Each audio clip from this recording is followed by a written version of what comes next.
আম্মু, আমি এই বিয়ে করব না মানে করব না। ওই পিচ্চি একটা ছেলের সাথে আমার বিয়ে কোন হিসেবে ঠিক করলে? আমি ওকে ছোট ভাইয়ের মতো দেখি, আর সেখানে কিনা তুমি আমাকে ওর সাথে বিয়ে দেবে? আম্মু, এসব চিন্তা মাথা থেকে ছেড়ে ফেলে দাও। আমি কখনো ওকে বিয়ে করব না। চুপ কর। বিয়ে করবি না মানে? আর আরুষ তোর কোন সম্পর্কের ভাই লাগে? শোন, ওকে তুই বিয়ে করবি, এইটাই আমার শেষ কথা। ডিভোর্সি মেয়ে হয়ে এত জিদ ভালো না। তুলি, তোর আপুকে সাজিয়ে নিয়ে আয়। আমি ডিভোর্সে বলে আমার কোনো দাম নাই? আমার কথার কোনো গুরুত্ব নাই নাকি? আমি আর কাউকে বিয়ে করতে চাই না। আম্মু, তুমি শুনছো? আমি কাউকে বিয়ে করতে চাই না। আর ও তো ওই পিচ্চি একটা ছেলেকে তো কখনোই না। তোকে তো বিয়ে করতেই হবে। আমরা কতদিন বাঁচবো? তোকে সারা জীবন দেখে রাখার জন্য হইলেও একটা মানুষের দরকার আছে। আর আরও ছোট একটা ছেলে, ওকে যেভাবে গড়িয়ে তোলা যাবে সেভাবেই গড়ে উঠবে। আমি কোনো কথা শুনতে চাই না। আমি তোর আম্মু, কোনটাতে তোর ভালো হবে ওইটা আমার থেকে তুই বেশি বুঝবি না। তিয়া রেগে গিয়ে আরও কিছু বলবে তার আগেই তিয়ার আম্মু চলে গেল। তুলি আর সব কাজিনরা মিলে তিয়াকে জোর করে সাজিয়ে দিতে লাগলো। আর এইদিকে আরুষর আম্মুকে বলতে লাগলো, আম্মু, আমি ম্যামকে বিয়ে করব না। উনি আমার কলেজের ম্যাম, সবাই জানলে আমাদের নিয়ে হাসাহাসি করবে। প্লিজ আম্মু, এই বিয়েটা ভেঙে দাও। আমি ওনাকে সবসময় বড় আপু বলে ডাকছি, সেখানে হুট করে এভাবে তাকে বউ বানানো, এইটা আমি পারবো না। আম্মু প্লিজ, আন্টিকে বুঝিয়ে বলো না। আরুষ, আমি জানি টিয়া তোর অনেক সিনিয়র, কিন্তু তুই কি চাস না তোর বোন সুখে থাকুক? দেখ, তোর বোনের এত ভালো একটা ফ্যামিলিতে বিয়ে হচ্ছে, নিজের বোনের সুখের কথা ভেবে তো এটা মেনে নিতে পারিস। আম্মু, রাহাত ভাইয়া তো আতিয়াকে পছন্দ করছে, তাই তাদের বিয়ে হচ্ছে। কিন্তু আমাদের বিয়ে দেওয়ার মানে কি? তোর কি মনে হয় তোর বোনকে এমনি এমনি ওই ঘরে বউ বানাচ্ছে নাকি? তোর সাথে টিয়ার বিয়ে দিবে জন্য এমন করছে। দেখ আরুষ, আমি তোর থেকে জীবনে কিছুই চাই নাই। আজ আমার মেয়ে সুখ তোর কাছে ভিক্ষা চাচ্ছি, দয়া করে এই বিয়েটা করে ফেল। তুই যদি বিয়ে না করস তাহলে তোর বোনেরও বিয়ে হবে না। আরুষের আম্মু আরুষের সামনে আঁচল পেতে ভিক্ষা চাইতে লাগলো। আরুষের আম্মুর হাত দুইটা ধরে বলল, আম্মু, এভাবে বলো না। আমি বিয়ে করব। তুমি আর আপু আব্বু ছাড়া তো আমার এই দুনিয়াতে কেউ নাই। তোমরা আমার জীবন, সেখানে তোমাদের ভালোর জন্য আমি সব করতে পারি। আরুষের কথা শুনে আরুষের আম্মু আরুষের কপালে চুমু দিয়ে হাসি মুখে বলল, আমি জানতাম আমার ছেলেটা আমার কথা অমান্য করবে না। আচ্ছা আরুষ, তাড়াতাড়ি রেডি হয়ে নে, আমি নিচে চলে গেলাম। আরুষের আম্মু চলে গেল। আরুষকে ওর বন্ধুরা রেডি করে দিতে লাগলো। আরুষের বেস্ট ফ্রেন্ড রাকিব বলল, আরুষ, তুই এই বিয়ে করিস না। তোর মা তোকে ইচ্ছে করে এখানে ফাঁসিয়ে দিয়ে যাচ্ছে। তুই কবে চালাক হবি বল? দেখ, এখনো সময় আছে, তুই পালিয়ে যা। আমরা তোকে পালাতে সাহায্য করব। না, আমি এখন থেকে পালাতে পারবো না। আমি পালালে আমার বোনের কি হবে? আমি নিজের সুখের কথা ভেবে বোনের জীবন নষ্ট করতে পারি না। তাই বলে নিজের জীবনটা শেষ করে দিবি? তুই খুব ভালো করে জানোস তিয়া ম্যাম কতটা ভয়ঙ্কর একটা মেয়ে। কলেজে প্রায় ছেলেরা ভয়ে কাঁপে ওনাকে দেখলে, আর তুই কিনা সেই মানুষের সাথে সারা জীবন কাটানোর সিদ্ধান্ত নিচ্ছিস। বাদ দে, যা হোক আল্লাহ ভরসা। চল নিচে যাই, সময় হয়ে যাচ্ছে। রাকিব আর কিছু বলল না, আরুষকে নিয়ে যেতে লাগলো। আরুষকে তিয়ার ভাইয়ের পাশে বসিয়ে দিল। আরুষকে দেখে অনেক মেয়েরা নানা ধরনের কথা বলতে লাগলো। কেউ কেউ বলতে লাগলো, তিয়ার ডিভোর্সি হয়ে এত কিউট ছেলেকে পেয়ে যাবে, তিয়ার কপাল অনেক ভালো। আরও নানা ধরনের কথা বলতে লাগলো। আরুষ ওইদিকে কান দিল না। অনেকক্ষণ বসে থাকার পর কাজে আসলে বিয়ে পড়ানো শুরু করে দেয়। বিয়ে পড়ানো শেষ হলে সবাইকে খেতে দেয়। আরুষকে তিয়াকে খাইয়ে দিতে বলল। আরুষ না চাইতেও খাওয়াই দিতে বাধ্য হলো। তিয়ার রাগ হতে লাগলো, কিন্তু কিছু না বলে সবার কথা মতো আরুষকে খাওয়াই দিতে লাগলো। আরুষের বোনের দিকে তাকিয়ে ভাবতে লাগলো, আমার বোনটা কত খুশি, আর আমি কিনা নিজের ভালোর জন্য পালাতে চাইছিলাম। খাওয়া দাওয়া শেষ হইলে সবার নাচ করা গান গাওয়া দেখতে লাগলো। সবাই আনন্দ করছে। আরুষ আর তিয়া বসে থেকে দেখতে লাগলো। আর 12টার দিকে তিয়াকে বাসর ঘরে রেখে আসলো। আরুষ ওর বন্ধুর সাথে এক পাশে গিয়ে বসে থেকে কথা বলতে লাগলো। রাকিব আরুষকে বলল, শোন মাম্মু, বিয়ে যখন হয়ে গেছে এখন তুই তার স্বামী, তাই বাসার ঘরে বিড়াল ভালো করে মারবি, বুঝছিস? আরুষ ভুরকুচকে তাকিয়ে বলল, বিড়াল কেন মারবো? বিড়াল তো আমার অনেক পছন্দের প্রাণী। আমি বিড়াল মারবো কেন? আরুষের কথা শুনে সবাই সজোরে হেসে উঠল। আরুষ ভ্যাবাচাকা খেয়ে বলল, কি রে, হাসোস কেন? আরে শালা, বিড়াল এইটা ওই বিড়াল না, বলো এইদিকে কান দে, আমি বুঝিয়ে বলি। আরুষ রাকিবের দিকে কান এগিয়ে দিতে আরুষকে বাসর ঘরের ব্যাপারে সব বলতে আরুষ ধাক্কা দিয়ে সরিয়ে দিয়ে বলল, যা শালা। এখন তো বুঝছো, এখন চল বাসর ঘরে যাবি, আর মনে যেন থাকে কি করতে হবে। আরুষের বন্ধুরা সবাই আরুষকে নিয়ে বাসর ঘরের সামনে গেল। দেখতে পাই আরুষের শালিকারা দাঁড়িয়ে আছে। রাকিব সবাইকে বলল, আরে আপনাদের 10,000 টাকা দেওয়া হবে, সব আমার কাছে, চলেন ভাগ করে দেই। 15,000 টাকা লাগবে, 10,000 টাকা হবে না। আরে সমস্যা নাই, আমার সাথে আসেন। আরুষ ভুরকুচকে তাকে কানে কানে বলল, এত টাকা আমার কাছে নাই, কি করছিস? তোর শ্বশুর আমার কাছে টাকা দিয়েছে, আর 10,000 টাকা দিব, আর 10,000 আমরা পার্টি করব। টাকাটা নিয়েছস কেন? এটা দিয়ে তুই চুপচাপ থাক, তুই ভিতরে যা, আমি ওদের নিয়ে যাই। রাকিব আরুষকে ঘরের ভিতর ঢুকিয়ে দিয়ে আরুষ পড়ে যেতে যেতে বেঁচে যায়। আরুষ নিজেকে সামলিয়ে নিল। আরুষ সামনের দিকে তাকিয়ে দেখে তিয়া পা ঝুলিয়ে বসে আছে। আরুষ কি বলবে বুঝতে না পেরে বলল, আসসালামু আলাইকুম ম্যাম। ওয়ালাইকুম আসসালাম। আরও শোনো, আমার তোমার সাথে কথা আছে। জি বলেন। আমি অন্তঃসত্ত্বা। আরুষ যেন থমকে গেল। আরুষ হাসি মুখে বলল, অভিনন্দন। ধন্যবাদ। আমি মা হতে যাচ্ছি, তার মানে বুঝতে পারছো, আমাকে তুমি টাচ করতে পারবে না। আমার কাছে আসার চেষ্টা করলে তোমার খবর আছে। আপনি তো আমার স্ত্রী, তাহলে আমি কেন আপনাকে টাচ করতে পারবো না? তুমি কি বাচ্চা বোঝো না? বাচ্চা পেটে থাকলে ফিজিক্সের সম্পর্ক করতে হয় না। বুঝলাম, বাট আপনার হাত তো ধরতে পারবো না কি? ওটাও করতে পারবে না। মোট কথা, আমার কাছে আসবে না। কেন?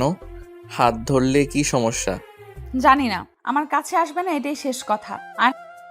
আর হ্যাঁ, আমি যে তোমার স্ত্রী এইটা যেন কলেজে বা আমার ফ্রেন্ড গ্রুপের কেউ না জানে। ওকে। গুড। যাও এখন শুয়ে পড়ো, বাট খাটে না, নিচে শুয়ে পড়ো। আলমারির পাশে পাটি আছে, আর আলমারির ভেতর কাঁথার চাদর আছে। আর এখান থেকে বালিশ নাও। ঠিক আছে। আরুষ কোনো কথা না বলে নিজের বিছানা করে নিল আর শেরানি খুলে ফেলল।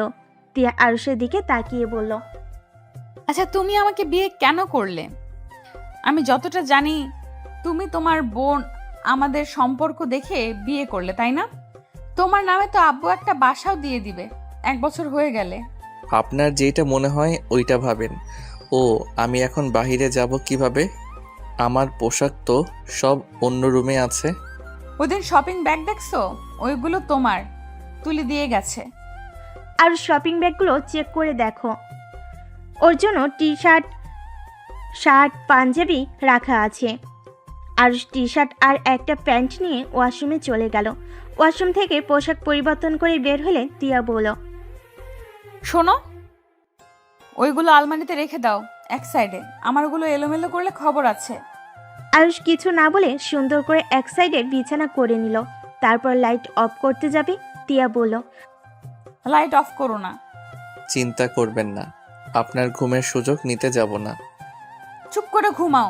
আজকের দিনটা রাগ দেখাতে চাচ্ছি না। আর হ্যাঁ, ঘরের ভেতরে কি হয় না হয় এটা যেন বাহিরে না যায়, তাহলে কিন্তু মেরে জঙ্গলে ফেলে দিয়ে আসবো। ভয় পাই নাই। তাই নাকি? আমি উঠবো নাকি? না না ম্যাম, আমি তো মজা করছি।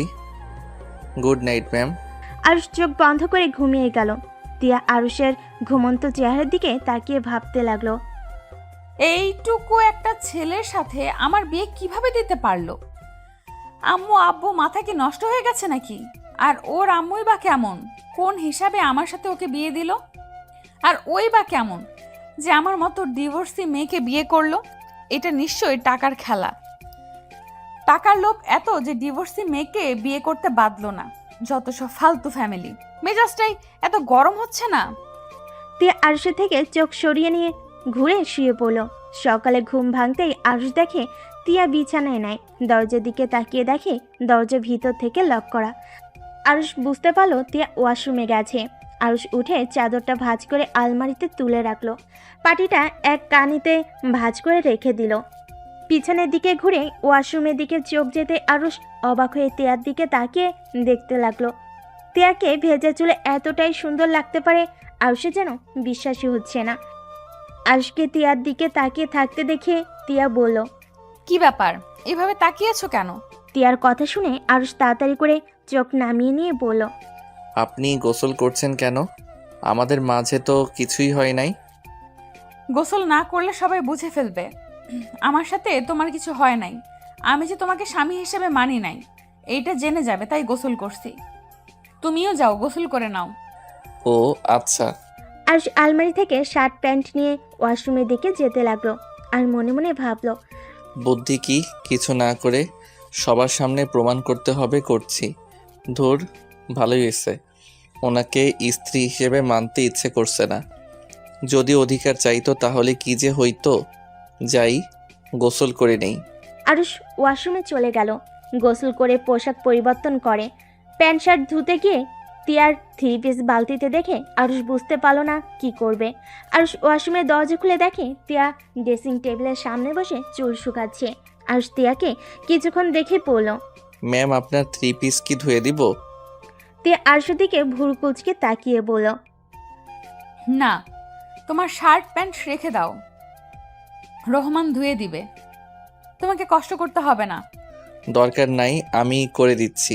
আমি বলছি না রেখে দিতে, তোমাকে এসব করতে হবে না। আমার বউয়েরটা একটা ছেলে মানুষ ধুয়ে দিবে। এইটা কেমন দেখায়? যদি রুনা আন্টি করতো তাহলে এক ব্যাপার ছিল।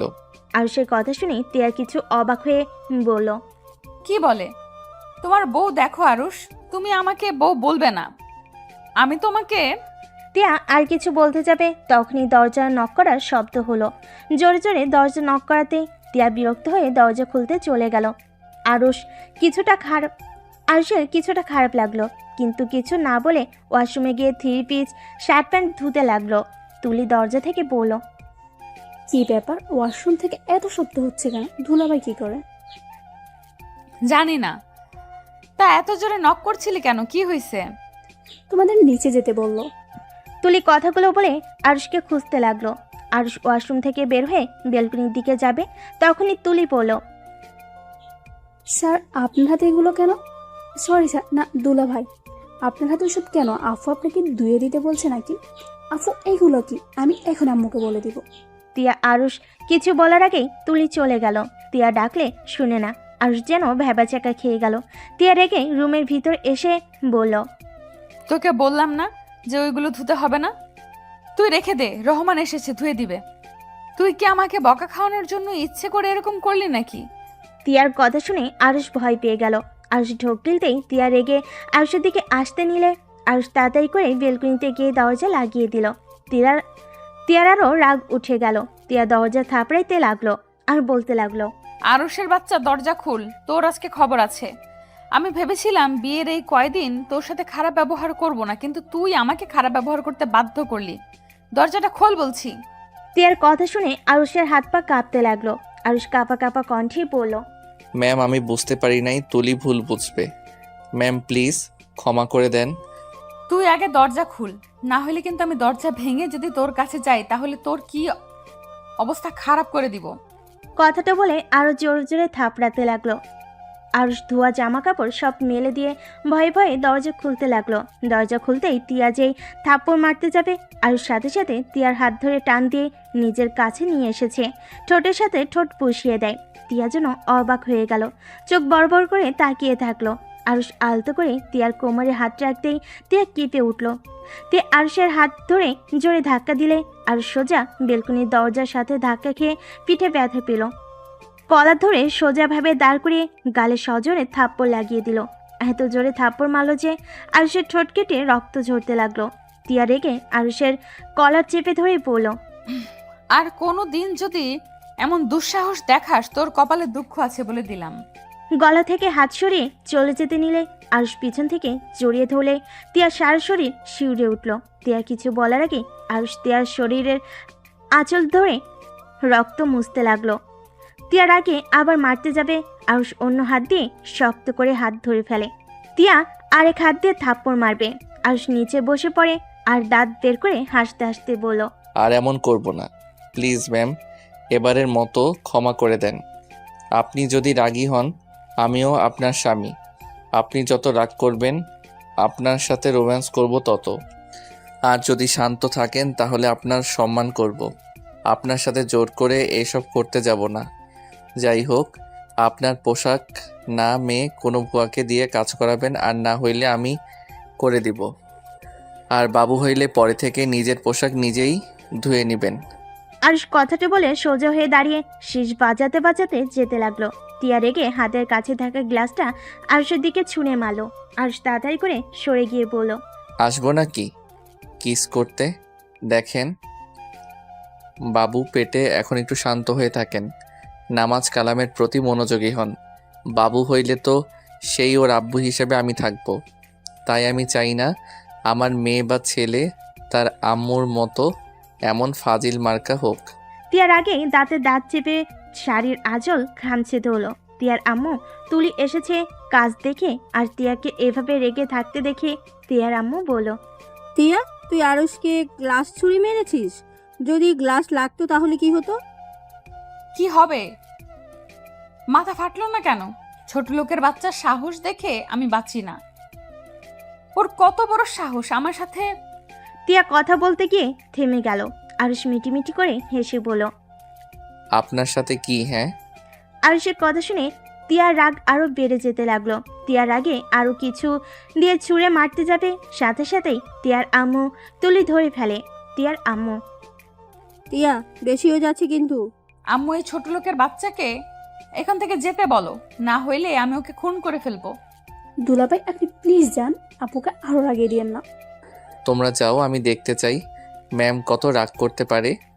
দেখলে আম্মু, ওই ছোট লোকের বাচ্চার সাহস কত বড়, ওই আমার রাগ তুলতে চাচ্ছে। আম্মু ছাড়ো আমাকে, ওকে আমার রাগ দেখায়। না বাবা থাক, আমি যাইগা। বড়লোক বাবার বড়লোক মেয়ের রাগ দেখতে আমার এখন ইচ্ছে করছে না। আরুষ কথাটা বলে শীষ বাজাতে বাজাতে চলে গেল। টিয়ার আম্মু টিয়াকে বলল, তিয়া, তুই কি হ্যাঁ আরুষকে স্বামী হিসাবে মেনে নাস নাই? টিয়া ওর আম্মুর কথা শুনে রাগ এক নিমিষে শেষ হয়ে গেল। টিয়া বুঝতে পারছে না কি বলবে। তুলি বলল, আমার মনে হয় না আপু দুলাভাইকে মেনে নিয়েছে। আপু ওই শয়তানটার জন্য দুলাভাইকে কেন দূরে সরিয়ে দিচ্ছিস? যে তোকে ভালোবাসে না সেই মানুষটার জন্য কেন এভাবে নিজের জীবনটা নষ্ট করছিস? তোরা যা তো, মাথা নষ্ট করিস না, আমার আর কাউকে সহ্য হচ্ছে না। প্লিজ যা আম্মুকে নিয়ে। তিয়া, আমি তোর মা, আমি নিশ্চয়ই চাইবো না আমার মেয়ে অশান্তিতে থাক। আমি সব সময় চাইবো আমার মেয়েরা ভালো থাকুক, সুখে থাকুক। দেখ, একবার নিজের পছন্দে বিয়ে করেছিলি, আমাদের না বলে পালিয়ে গেছিলি। এবার আমরা যখন তোর বিয়েটাই দিয়েছি, তখন আমাদের উপরে ভরসা রাখ। আরুষ অনেক ভালো একটা ছেলে, ওকে নিজের মতো গড়ে তোলা যাবে। টিয়ার আম্মু আর কিছু বলবে তার আগেই টিয়ার রুম থেকে বের হয়ে গেল। টিয়ার আম্মু তুলি ওর পিছনে পিছনে যেতে লাগলো। টিয়া সিঁড়ি ভেঙে নিচে নামতে লাগলো, আর সেদিকে এক নজর তাকিয়ে দেখতে লাগলো। আর সবার সাথে হেসে হেসে কথা বলছে। কিছুক্ষণ তাকিয়ে থেকে আর সে দিক থেকে চোখ সরিয়ে নিল। টিয়া সোজা বের হয়ে গেল বাসা থেকে। রাকিব টিয়ার দিকে দেখে আরুষকে বলল, কিরে মাম্মু, রাতে কি বিড়াল ভালো মতোই মারছস নাকি? না হলে ম্যাম এত শান্ত চোখে তোর দিকে তাকিয়ে দেখতো না। ভেরি গুড মাম্মু। রাকিবের কথা শুনে আরুষ কিছুটা অবাক হলো। আরুষ পিছনে তাকাতে দেখে তুলি আর ওর আম্মু নামছে। আরুষ তুলিকে বলল, তুলি, তোমার রুমে যাও, আমি আসছি। কেন? তোমাকে পড়াবো, চলো। আরুষের কথা শুনে তুলি ভেবাচেকা খেয়ে আরুষের দিকে তাকিয়ে বলল, দুলাভাই আপনাদের বিয়ের একদিন হইল, বিয়ে অনুষ্ঠান সব শেষ হোক তারপর পড়তে বলবো। এখন প্লিজ পড়তে বসতে বলবেন না। তোমার 1 মাস পর পরীক্ষা আর তুমি এই বিয়ে নিয়ে পড়ে আছো। আমি এইসব কিছু শুনতে চাই না। চলো আমার সাথে। আম্মু দুলাভাইকে বোঝাও না। আন্টি আমাকে কি বোঝাবে? চলেন আমার সাথে, খালি পড়া চুরি করার ধান্দা। আরুষের কথা শুনে সবাই হেসে উঠল। তুলি মুখ ভেঙচি দিয়ে চলে গেল। রাকিব আরুষকে বলল, ভাই এবার তোর শালিকাকে ছেড়ে দে, বিয়ের অনুষ্ঠান শেষ হয়ে যাক। তুই চুপ কর। এমনিতে পড়তে চাই না, আবার তোরা শুরু করে দিয়েছস। আরুষ, তুমি নাস্তা করে তারপর যাও। ক্ষুধা লাগছে না আন্টি? আচ্ছা আন্টি, আপু কোথায়? আপুকে তো দেখছি না। তোমার আম্মুর সাথে এই রুমেই আছে হয়তো। ও আচ্ছা। আরুষ আর কিছু না বলেই তুলির রুমে চলে গেল। তুলি আরুষকে দেখে মন খারাপ করে বইয়ের দিকে তাকিয়ে থাকলো। আরুষ তিয়ার পাশে চেয়ারে বসে বলল, পিচ্ছু কি আমার উপরে রাগ করছে নাকি? না, বুঝেছি রাগ করছো, কিন্তু তোমার 1 মাস পরে এসএসসি পরীক্ষা। এখন যদি পড়াশোনা বাদ দিয়ে আনন্দ করতে ব্যস্ত থাকো, পড়াশোনা কখন করবে শোনো? 1 ঘন্টা পড়া শেষ হইলে আমি তোমাকে আজকে সন্ধ্যায় পড়াবো না, প্রমিস। আরুষের কথা শুনে তুলির মুখে হাসি ফুটে উঠল। তুলি আরুষকে বলল, ধন্যবাদ দুলাভাই। ওয়েলকাম। শোনো, আমাকে বাসার বাহিরে দুলাভাই বলবে না। আরুষের কথা শুনে তুলি ভুরু কুচকে তাকিয়ে বলল, কেন? শুনো, তোমার আপু কলেজের একজন শিক্ষিকা। তার স্বামী যদি ইন্টার ফার্স্ট ইয়ারে পড়ে, এটা কেউ জানতে পারলে হাসাহাসি করবে। আর সবাই তো জানে আমি তোমাকে প্রাইভেট পড়াই। সেখানে যদি জানতে পারে এখন তোমার বোনের সাথে বিয়ে হয়েছে, তাহলে সবাই কত কিছু বলবে। আচ্ছা বাহিরে বলবো না, বাহিরে আরুষ ভাইয়া বলে ডাকবো। আচ্ছা দুলাভাই, আপু আপনাকে মেনে নেয় নাই তাই না? এই পড়তে বসো পিচ্ছি, বড়দের বিষয়ে যেতে হয় না। তারপরও তুমি পাকনামি করো। আরুষের কথা শুনে তুলি আর কিছু না বলে পড়তে লাগলো। 1 ঘন্টা পড়া শেষ হলে তুলি খুশিতে পড়ল, দুলাভাই এখন আমি চলে গেলাম।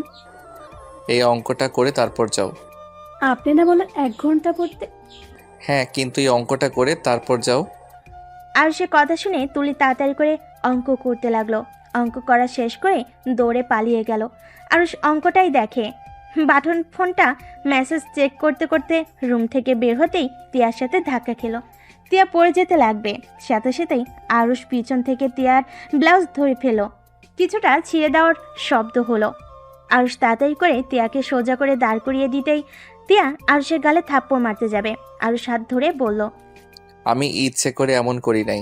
আপনি পড়ে যাইতেন আর পেটে বাবু আছে, পড়ে গেলে সমস্যা হইতো, তাই আমি ভেবে না পেয়ে যে এটা হাতের কাছে পাইছি ওইটাই ধরছি।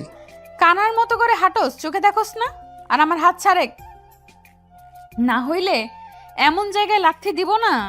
তিয়ার কথা শুনে আরুষ সাথে সাথেই হাত ছেড়ে দিল। তিয়ার প্রশ্নের কোনো উত্তর না দিয়ে চলে যেতে লাগলো।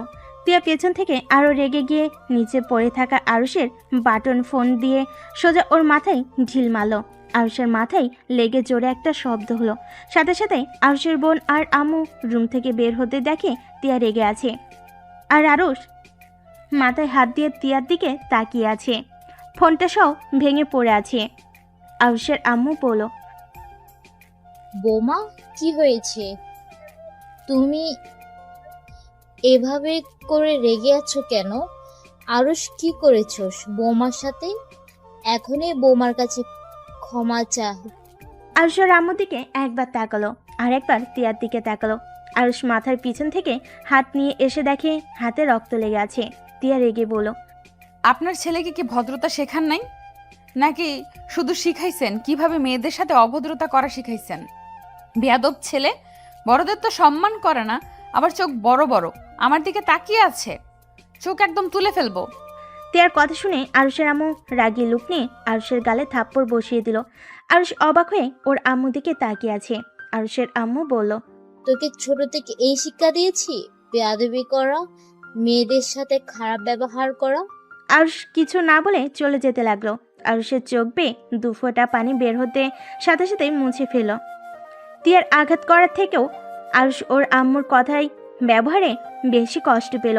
আরুষ মনে মনে ভাবতে লাগলো, এমনও মা হতে পারে যে নিজের সন্তানের মাথায় থেকে রক্ত ঝরতে দেখেও সন্তানের গালে থাপ্পড় বসিয়ে দিয়ে বকাও দিল, শুধুমাত্র বড়লোক বৌমাকে খুশি করার জন্য। আরুষ, এইটাতে ভেঙে পড়ছস? ছোটবেলা থেকে তোর আম্মু এমন জানার পর কেন কষ্ট পাচ্ছিস?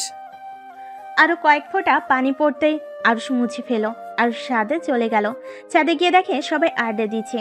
আরুষ ওদের পাশে গিয়ে বসলে রাকিব আরুষকে দেখে বলল, এই আরুষ, তোর মাথায় ঘাড়ে রক্ত মতো দেখা যাচ্ছে। দেখি মাথাটা এইদিকে নিয়ে আয় তো।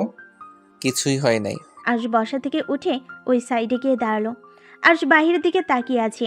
রাকিব কিছুক্ষণ পর উঠে আরুষের কাঁধে হাত দিতেই আরুষ চমকে উঠল। আরুষ পিছনে তাকিয়ে দেখে রাকিব। আরুষ কিছু না বলে আবার বাহিরের দিকে তাকিয়ে থাকলো। রাকিব আরুষের পাশে দাঁড়িয়ে পড়ল। তোর মাথায় তো রক্ত জমে গেছে। কি হয়েছে রে? এটা কিভাবে হলো? মাথায় কোথায় আঘাত লাগছে? দেখতে দে তো। রাকিব আরুষের মাথায় হাত দিতে যাবে, আরুষ হাত সরিয়ে দিয়ে পড়ল। তেমন কিছু হয় নাই, থাম। আর তুই ওদের সাথে আড্ডা দেওয়া বাদে এখানে আসলি কেন? যা, ওদের সাথে আড্ডা দে। আড্ডা পরে দেওয়া যাবে, আগে বল তোর মাথায় আঘাত পাইলি কিভাবে? উনি আমার ফোন দিয়ে ঢিল মেরেছিল। কি? কিন্তু কেন? আরুষ তখন কার সব কথা খুলে বলল। আরুষের চোখ বেয়ে পানি পড়তে লাগলো। রাকিব আরুষকে জড়িয়ে ধরে বলল, দোস্ত, কান্না করিস না। তুই তো জানোস তোর আম্মু কখনোই তোর কথা ভাবে না। আমার কেন জানি মাঝে মাঝে মনে হয় ওইটা তোর সৎ মা না তো। ধুর, না। ওনার ব্যবহার দেখে তো তাই মনে হয়। তোর বড় আপুকে ঠিক ভালোবাসে, কিন্তু তোকে দেখতে পারে না। বিষয়টা কেমন যেন। আর তোর আম্মু সবসময় তোর বড় বোনের কথা ভাবে, তোর কথা কখনোই ভাবে না। আমি জানি না আমি কি অন্যায় করছি, যার জন্য আম্মু আমাকে দেখতে পারে না।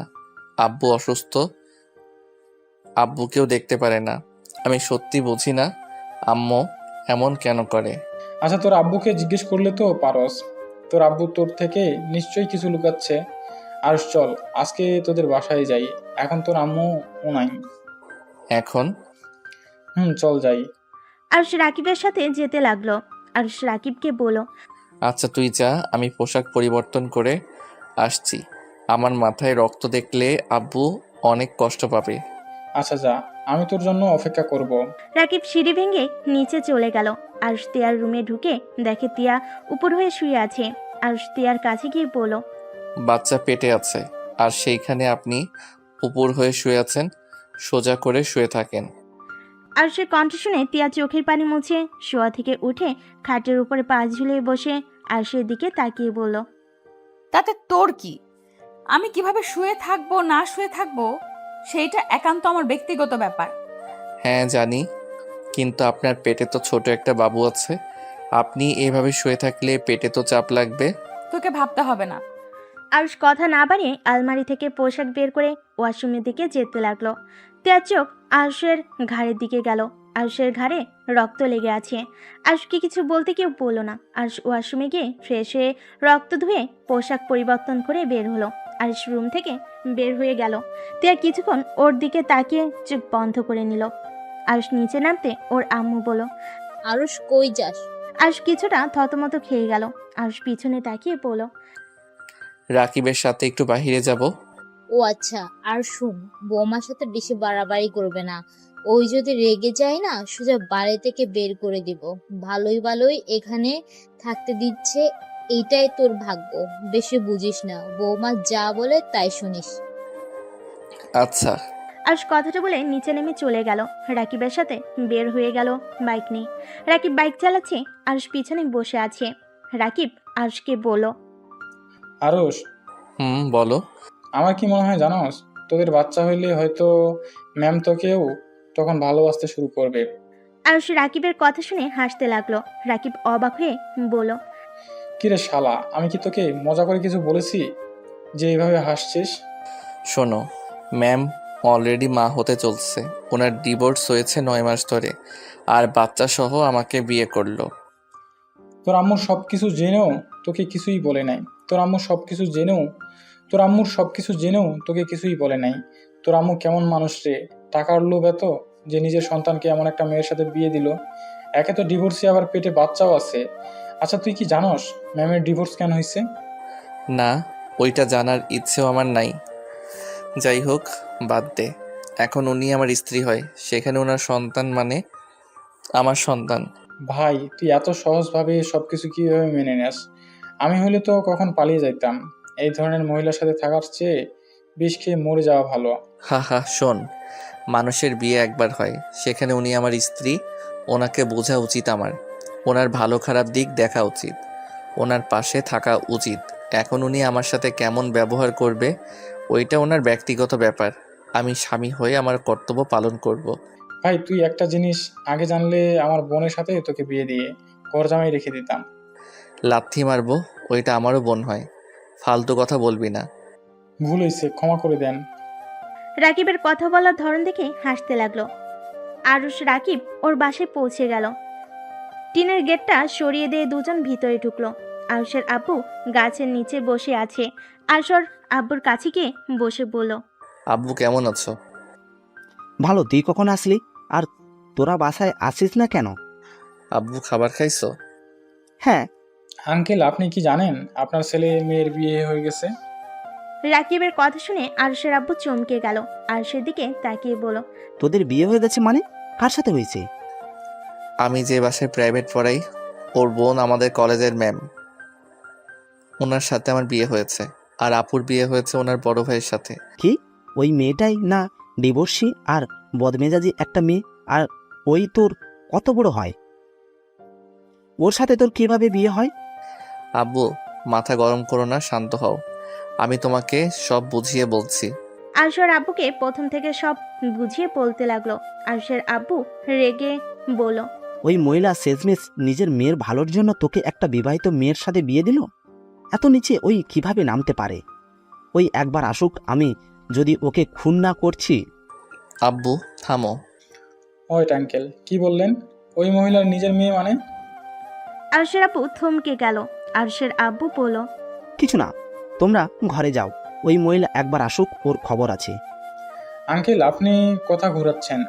রাকিব যাও, রুমে যাও, বেয়াদবি করো না। রাকিব আর কিছু না বলে আরুষের সাথে আরুষের রুমে চলে গেল। আরুষকে রাকিব বলল, তোর আব্বুকে চেপে ধর, সত্যিটা বের হয়ে যাবে। ভয় লাগছে আব্বু, যদি বেশি উত্তেজিত হয়ে যায়। আর আব্বুর জন্য তো উত্তেজিত হওয়া ভালো না। তোর আব্বুকে সুন্দরভাবে বোঝাতে হবে। আমার মনে হয় তোর আম্মু তোর নিজের আম্মু না। চুপ কর তো ভাই। আচ্ছা চুপ হইলাম, এখন তোর আব্বুর রুমে চল। ভয় লাগছে। শালা যাবি আমার সাথে? চল। রাকিব আরুষকে টেনে ওর আব্বুর রুমে চলে গেল। আরুষের আব্বু চোখে পানি দেখে আরুষ বলল, আব্বু তুমি কান্না করছো কেন? আমার জন্য তোর লাইফটা নষ্ট হয়ে গেল। আমি ভাবতে পারি নাই তোর আম্মু তোকে ওই রকম একটা মেয়ের সাথে লুকিয়ে বিয়ে দিয়ে দেবে। আঙ্কেল আমার তো মনে হয় আরুষের আম্মু নিজের তো নাকি সৎ মা। আরুষের আব্বু চমকে উঠল। আরুষের আব্বু রাকিবের দিকে তাকিয়ে বলল, এসব কি বলছো? এটা আমার কথা না আরুষ, মনে হয়। আর আরুষের সাথে যেমন ব্যবহার করে তাতে তো এমনই মনে হয়। আরুষ, রাকিব যা বলছে তুমি কি সত্যি এইটা মনে করস? না মানে আব্বু। বুঝেছি, যাই হোক, আমি তোকে আজকে একটা সত্য কথা বলবো। কি সত্যি আব্বু? আরুষ, আমি যদি বলি আমরা তোর নিজের বাবা মা না, তাহলে কি তুই আমাদের ছেড়ে চলে যাবি? আরুষের আব্বুর কথা শুনে আরুষ রাকিব যেন থমকে গেল। আরুষ অসহায় চোখে তাকিয়ে বলল, মানে তোমরা আমার আপন বাবা মা না মানে কি? হ্যাঁ, আমরা তোর আপন বাবা মা না। আব্বু মজা করছো নাকি? না, আমি সত্যি বলছি। তাহলে আমার বাবা মা কে? রাকিবের দিকে তাকিয়ে কিছুটা অকট ফিল করলো। রাকিব বুঝতে পেরে বলল, আঙ্কেল বলেন, সমস্যা নাই, আমি কাউকে বলবো না। তোর আব্বু আজিমপুরে তালুকদার, তোর দাদু আর চৌধুরী বাড়ি তোর নানার। আজিমপুর তো আমার মামার বাড়ি, আর ওনাদের তো আমি চিনি। আমার মামা তালুকদার স্কুলে শিক্ষকতা করেন। আর চৌধুরী বাড়ির সাথে তো ওনাদের সম্পর্ক ভালো না, একে উপরে শত্রুতা। একে অপরের শত্রুতা? আমার মাথায় কিছু আসছে না। তাহলে আমি এখানে কেন? আমি তোর আব্বুর দেখাশোনা করতাম, ধরতে গেলে আমি তোর আব্বুর বিশ্বস্ত লোক ছিলাম।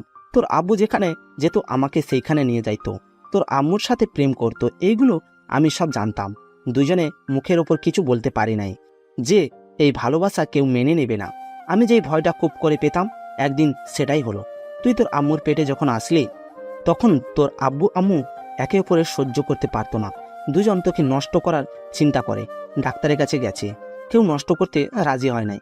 তোর আম্মু পরে ঢাকা চলে যায় যাতে কেউ বুঝতে না পারে। আর তোর আব্বু আর আমিও ব্যবসার কাজে ঢাকায় থাকতাম। যেদিন তুই জন্মগ্রহণ করস সেই দিন আমি তোর আব্বুও গেছিলাম। তোর আব্বু ডাক্তারের সাথে কথা বলেছে, তোকে যেন কোথাও রেখে আসে, যা টাকা লাগবে সব দিয়ে দিবে। তখন আমি তোকে কোলে করে হাঁটাহাঁটি করছিলাম। তোকে দেখে আমার অনেক মায়া হয়। আমার স্ত্রী আর মা হতে পারবে না। তোর আপু হওয়ার পর একটা রোগের কারণে বাচ্চা হওয়ার নাড়িটা কেটে ফেলতে হয়, আর এক ছেলে খুব দরকার ছিল। পরে তোকে তোর আব্বু আম্মুর থেকে রাজি করিয়ে সেই যে নিয়ে এসেছি, আর কোনোদিন ওই গ্রামে যাই নাই। আমার ভয় হইতো যদি তোর আব্বু আম্মু তোকে আমাদের থেকে কেড়ে নেয়। আমি তোকে অনেক ভালোবাসি রে বাপ, আমাকে ক্ষমা করে দিস। আমি এতদিন এইসব লুকিয়ে রাখছিলাম। আরুষের আব্বু কান্না করছে। আরুষ কি বলবে বুঝতে পারছে না। আরুষ মাটির উপর পড়ে যেতে নিবে, সাথে সাথে রাকিব ধরে ফেলে। আরুষ চোখের পানি মুছে নাক সিটকে স্বাভাবিক হয়ে বলল, আব্বু, তোমাকে ভয় পেতে হবে না। আমি তোমাদের ছেড়ে কোথাও যাব না। তোমরা আমার জন্য অনেক করছো। আমি তোমাদের ঋণ কখনোই ভুলতে পারবো না। আঙ্কেল, ওই মহান দুইটা মানুষের নাম কি? আয়ান তালুকদার, আয়না চৌধুরী। কি ওনারা? আয়না আন্টি তো অনেক ভালো। আর আয়না আন্টি তো তোদের বিয়েতে এসেছিল। ই হ্যাঁ, তোদের বিয়েতে দেখেছিলাম। কথা বলতে গিয়ে বলতে পারি নাই। তোর শালিকাগুলো অনেক ফাজলামি করছিল। ওনার সাথে আবার ওনার কি সম্পর্ক? যাই হোক, রাকিব আমাকে প্রমিস কর, এই কথাগুলো আমরা তিনজন ছাড়া আর কেউ যেন না জানে। আমি আমার এই মা বাবাকে চিনি, আর কাউকে চেনার দরকার নাই। তোকে কথা দিলাম, আমি কাউকে বলবো না। আচ্ছা আব্বু, আমি ওই বাসায় যাব, রুমাকে বলে দিব তোমার রান্না যেন করে দেয়। আর আম্মু যে কবে আসবে কে জানে, নাকি ওইখানে থাকার চিন্তা করছে কে জানে। ওই মহিলা লোভী টাইপের আগে এমন ছিল না, আমি অসুস্থ হওয়ার পর থেকে এমন হয়ে গেছে। আমার কাছে উনি বেস্ট একজন মা, যে নিজের সন্তানের জন্য সব কিছুই করতে পারে। আমার আর ওনার উপরে রাগ অভিমান কোনোটাই নাই। আমি ওনাকে নিয়ে গর্বিত। আব্বু, নিজের যত্ন নিও। এইসব ভেবো না, আমি তোমাদের সন্তান আছি, থাকবো। আরুষ ওর আব্বু থেকে বিদায় নিয়ে ওর চাচাতো বোনকে খেয়াল রাখতে বলে চলে গেল। আরুষ রাকিবের পিঠে মুখ গুজে আছে। রাকিব বুঝতে পারছে আরুষ কান্না করছে। আরুষকে নিয়ে সোজা নদীর পাড়ে চলে গেল। রাকিব আরুষকে বলল। আরুষ নাম। আরুষ বাইক থেকে নেমে দেখে নদীর পাড়। আরুষ রাকিবকে বলল, কি ব্যাপার, এখানে আসলি কেন? ওই সাইডে বসে যত ইচ্ছা কান্না কর, কেউ আসবে না, কেউ শুনবে না। বাসায় চল। আরুষের কোনো কথা না শুনে রাকিব আরুষকে নদীর কিনারায় বসিয়ে দিল। কিছু টুকরা টুকরা পাথর মাটির দলা নিয়ে এসে দিল। রাকিব আরুষকে বলল, এইগুলো পানিতে ঢিল মার। পাগল হয়ে গেছিস নাকি? শালা যা বলি ওইটা কর। আরুষ রাকিবের কথা শুনে ঢিল মারতে লাগলো। আস্তে আস্তে আরুষে ঢিল মারতে মারতে যত রাগ ছিল সব রাগ খাটাতে লাগলো, আর চিৎকার করে কান্না করতে লাগলো। রাকিব আরুষকে শক্ত করে জড়িয়ে ধরলো। আরুষ কান্নায় ভেঙে পড়লো আর বলতে লাগলো, আমার লাইফটা কেন এমন? বাবা মা অবৈধভাবে দুনিয়াতে নিয়ে আসলো, আবার ছোটবেলা থেকে মানুষের লাথি গোতা খেয়ে এত দূর আসলাম, বিয়ে করলাম, সেখানে স্ত্রীও দেখতে পারে না। আমি আর কত সহ্য করব? এত অত্যাচার আমার সহ্য হচ্ছে না। মানুষের মুখের পাতলা চামড়ায় কথাগুলো আমার যে সহ্য হয় না। আমি কি কোনোদিন ভালো থাকার মতো স্থান পাবো না? আমি মানুষকে অবহেলা পাওয়ার জন্য জন্ম নিয়েছি? আমার কি শুধু কষ্ট পাওয়ার জন্য এই দুনিয়াতে আল্লাহ পাঠিয়েছে? আমি যা নিতে পারছি না। আরুষ কথাগুলো শেষ করে রাকিবের বুকে ঢলে পড়লো। আরুষ পড়ে যেতে নিবে, সাথে সাথে রাকিব শক্ত করে ধরে ডাকতে লাগলো, আরুষ, এই আরুষ কি হলো তোর? রাকিব আরুষের নাকের কাছে আঙ্গুল দিয়ে বুঝতে পারলো আরুষ জ্ঞান হারিয়ে ফেলেছে। আরুষকে ধরে বাইকের সাথে ঠেকে নদী থেকে পানি নিয়ে আসতে গিয়ে ব্যর্থ হলো। রাকিব উপায় না পেয়ে ওর এক বন্ধুকে কল দিয়ে আসতে বলল। আরুষের কাছে বসে আরুষকে ডাকতে লাগলো। আরুষে কোনো সারা শব্দ না পেয়ে বেশ কিছুক্ষণ পর আরুষের আরেকটা বন্ধু আসলো। আরুষকে দেখে চমকে গেল। রাকিব বলল, ওকে মধ্যে বসে তুই পিছন থেকে ওকে ধর, এখন কোনো কিছু বলার সময় নাই। রাকিব বাইকে উঠে পড়লো। আরুষকে তুলে ওই ফ্রেন্ডের পিছনেই বসলো। আরুষকে নিয়ে সোজা হসপিটালে চলে গেল। আরুষের জ্ঞান ফিরে দেখে ও বেডে শুয়ে আছে। আরুষ হাতের স্যালাইন খুলে ফেলে বাইরে গেল। রাকিব আরুষকে দেখে বলল, কিরে, ইঞ্জেকশন খুলি কেন? যা শুয়ে থাক। বাসায় যাব। আর আমি এখানে কিভাবে আসলাম? তুই জ্ঞান হারিয়ে ফেলছিলি। তুই বেড শুয়ে থাক, খাবার নিয়ে আসছি। না, ক্ষুধা লাগছে না, চলো বাসায় যাই। আরুষ রাকিবের সাথে জোরাজুরি করতে লাগলো। রাকিব আর উপায় না পেয়ে হসপিটালে বিল দিয়ে আরুষকে নিয়ে বাসার উদ্দেশ্যে রওনা দিল। বাইক থেকে নেমে আরুষ পড়ে যেতে নিবে, সাথে সাথে আরুষ ওর আরেকটা ফ্রেন্ড ধরে ফেলল। রাকিব বলল, আরস তুই এখানে দাঁড়া, আমি বাইক সাইডে রেখে তোকে ভিতরে নিয়ে যাই। থাক, লাগবে না, আমি একা যেতে পারবো। তুই বাইক থামিয়ে আয়। আরুষ ওর আরেকটা বন্ধুর সাথে হেঁটে চলে গেল। রাকিব বাইক থামিয়ে আরুষের পিছন পিছন যেতে লাগলো। ভিতরে ঢুকতেই তুলি আরুষকে বলল। দুলাভাই, আপনারা কোথায় চলে গেছিলেন? আরুষ তুলির কণ্ঠ পেয়ে তুলির দিকে তাকিয়ে মিষ্টি করে হাসি দিয়ে বলল, আব্বুর সাথে দেখা করতে গেছিলাম। তোমাকে না বললাম তোমার আবুকে নিয়ে আসতে? বেআইন তো বারবার কথা এড়িয়ে গেল। আরুষ কিছু বলার আগে ওর আম্মু বলে উঠল, উনি তো অসুস্থ, তাই এখানে নিয়ে আসবো না। উনি এত মানুষের মাঝে থাকতে পছন্দ করে না। তাই বলে ছেলে মেয়ের বিয়ে তো আসলো না। আরুষ কিছু বলার আগেই ফুলের পরে যেতে নিবে, সাথে সাথে রাকিব ধরে ফেলো। সবাই আরুষের কাছে আসলে রাকিব আরুষকে কোলে তুলে নিল। আরুষের ওই বন্ধুটা বলে আরুষ বারবার জ্ঞান হারিয়ে ফেলেছে কেন, কি হয়েছে? আরুষের বন্ধুর কথা শুনে তিয়ার আম্মু বলল, বারবার জ্ঞান হারিয়ে ফেলছে মানে? আন্টি, ওর শরীরটা দুর্বল, সারাদিন খায় নাই, তার কারণে এমন হচ্ছে। আমি ওকে রুমে রেখে আসছি। আরুষকে কোলে নিয়ে রাকিব হাঁটতে লাগলো। সিঁড়ি ভেঙে উপরে যাওয়ার সময় আরুষের বন্ধুরা ধরে তুলতে লাগলো। আরুষকে ধরে রুমের সামনে গিয়ে দরজার নক করলে তিয়া দরজা খুলে দেখে আরুষ চোখ বন্ধ করে রাকিবের কাঁধে মাথা দিয়ে দাঁড়িয়ে আছে। তিয়াকে কিছু বলার সুযোগ না দিয়ে রাকিব আরুষকে খাটে শুয়ে দিল। তুলি খাবার নিয়ে আসলে রাকিবের হাতে নিয়ে আরুষকে খাইয়ে দিতে লাগলো। আরুষ কয়েক লোকমা মুখে দিয়ে রাকিবকে বলল, আর খাবো? চুপ কর, পুরাটা খেয়ে নে। ওর কি হয়েছে রে তুলি? দুলাভাই নাকি জ্ঞান হারিয়ে ফেলছিল, হসপিটালে ছিল। ওর ভাইয়া বলল, সেখান থেকে দুলাভাই জোর করে বাসায় আসে। আমাদের সাথে কথা বলতে বলতে আবার মাথা ঘুরে পড়ে যেতে নেই। ও আচ্ছা। তিয়া আর কিছু বলল না। আর সেদিকে কিছুক্ষণ তাকিয়ে থেকে বাহিরে গিয়ে ডাক্তারকে কল দিল। রাকিব আরুষকে জোর করে খাওয়াই দিল। আরুষকে শুয়ে দিয়ে সবাইকে বলল। সবাই চলো, ওকে রেস্ট করতে দাও। রাকিবের সাথে সবাই চলে গেল। তিয়া রুমের ভিতরে ঢুকে দেখে আরুষ একদম খাটের সাথে যেন মিশে গেছে। তিয়া আরুষের মাথার পাশে বসে মাথায় হাত বুলিয়ে দিতে লাগলো। আরুষ রাকিবকে ভেবে বলল, রাকিব, তুই যা, আমার জন্য অনেক করছস। এবার ফ্রেশ হয়ে তুই রেস্ট নে। আরুষ কথাটা বলে বাম দিকে ঘুরে শুয়ে পড়ল। তিয়া হাত সরিয়ে নিয়ে কিছুটা দূরে গিয়ে দাঁড়ালো। বেশ কিছুক্ষণ পর বাসায় ডাক্তার দেখে সবাই অবাক হয়ে গেল। ডাক্তার এসে বলল, তিয়া ম্যামের রুমটা কোন দিকে? তুলি তিয়ার রুমে নিয়ে গেল। রুমে ঢুকতেই তিয়া বলল, ডাক্তার দেখুন তো, বারবার জ্ঞান হারিয়ে ফেলছেন কেন? ডাক্তার আরুষের হাত ধরতেই আরুষ চোখ খুলে ডাক্তারকে দেখেই বলল, আরে কে আপনি? উনি ডাক্তার, চুপচাপ শুয়ে থাকুন। আরুষকে কিছুক্ষণ দেখে বলল, টেনশনের ফলে এমন, আর শরীরে ভিটামিনের অভাব আছে। পুষ্টিকর খাবার আর ভিটামিন ওষুধ নিয়ে এসে খাওয়ালে ঠিক হয়ে যাবে। আর বেশি টেনশন না করেন যেন। ডাক্তার কথাগুলো বলে তিয়াকে ভিটামিনের ওষুধের নাম লিখে দিয়ে চলে গেল। আর কি কি খাওয়া লাগবে সব লিস্ট করে দিল। তিয়া ডাক্তারকে এগিয়ে দিয়ে রহিমকে লিস্ট দিয়ে সব নিয়ে আসতে পাঠিয়ে দিল। তিয়ার রুমে এসেছে দেখে আরুষ উপর হয়ে শুয়ে আছে। আরুষকে বলল, ঠিক মতো নিজের যত্ন নিতে পারো না নাকি? আর এত কিসের টেনশন করো? আমাকে বিয়ে করা নিয়ে চিন্তায় আছো নাকি? মানুষ বলে কথা, হাজার চিন্তা মাথায় থাকবেই। আর আপনাকে নিয়ে চিন্তা করতে যাব কেন? অসুস্থ, তাও আবার তেজ অনেক। যাও ঘুমাও। তিয়া আরুষের ডান পাশে বসে কাজ করতে লাগলো ল্যাপটপে। আর আরুষের দিকে কিছুক্ষণ তাকিয়ে দেখতে লাগলো। আরুষের চোখ বেয়ে টপ টপ করে পানি পড়ছে। তিয়া আরুষের চোখে পানি দেখে বলল, কান্না করছো কেন? দুঃখিত, আমি তোমার সাথে বেশি খারাপ ব্যবহার করে ফেলেছি। আমার মাথা গরম থাকলে আমি কি করি আমি নিজেও জানি না।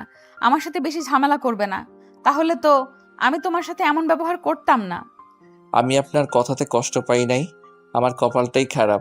সেখানে কারো থেকে ভালো ব্যবহার আশা করা বোকামি। আরুষ কথাটা বলে ওয়াশরুমে চলে গেল। আরুষ ওয়াশরুম থেকে আসতেই দেখতে পাই রাকিব বসে আছে। আরুষ, রেডি হও, বাসায় যাব। কার বাসায়? আমার বাসায়। তোমার বাসায় কেন যাবে? আমি চাই না আমার বন্ধু এখানে থাক, আর এখানে থেকে তিলে তিলে মারা যাক। কি যাতা বলো? তিলে তিলে মারা যাবে মানে? ঠিক বলছি। রাকিব, আমাকে নিয়ে ভাবতে হবে না, আমি ভালোই থাকবো, তুই যা। আর শোন, কলেজে যাস আমার সাথে চলতো। না, আমাকে এখানে বিক্রি করে দিয়েছে, সেইখানে আমি এখন থেকে যেতে পারবো না। তুমি যাও, আর আমাকে নিয়ে চিন্তা করিস না। রাকিব আরুষকে জোর করলে আরুষ গেল না। রাকিব রেগে চলে গেল। আরুষ দরজা লাগিয়ে দিয়ে নিচে বিছানা করে শুয়ে পড়ল। সারা রাত ছটফট করতে করতে এক পর্যায়ে ঘুমিয়ে গেল। সকালে ঘুম ভাঙলেই অজু করে এসে নামাজ পড়তে লাগলো। মনোজাতে আরুষ কান্না করতে লাগলো। তিয়া ঘুম ভেঙে যায়। আরুষকে কান্না করতে দেখে চমকে যায়। আরুষকে মনোজাত শেষ করতে দেখে ঘুমানোর ভান করে শুয়ে থাকলো। আরুষ জায়নামাজ ভাঁজ করে রেখে দিয়ে নিচে চলে গেল। বাইরে গিয়ে হাঁটাহাঁটি করে 8টার দিকে বাসে এসেছে। ওয়াশরুমে গিয়ে ফ্রেশ হয়ে নিল। তারপর ব্যাগ নিয়ে নিচে নামলে তিয়ার আম্মু বলল, আরুষ কোথায় যাও? কলেজে যাব। খাবার খেয়ে বের হও। আর 9টা তো বাজে নাই, এত তাড়াতাড়ি কোথায় যাচ্ছ? খোদা নেই, আব্বুর সাথে দেখা করে কলেজে যাব। তোর আব্বু নিয়ে নতুন বাড়িতে আসছিস? মানে কিসের নতুন বাড়ি? তোর শ্বশুর আমাদের থাকার জন্য একটা বাড়ি দিয়েছে, সেইখানে গিয়ে আমরা এখন থেকে থাকবো। আম্মু, এটা একটু বেশি হয়ে যাচ্ছে না? তোমার শ্বশুরমশাই তোমাদের উপরে খুশি হয়ে দিয়েছে, বেশি কিছু কেন হবে? আম্মু, একটা কথা বলি, কিছু মনে করো না।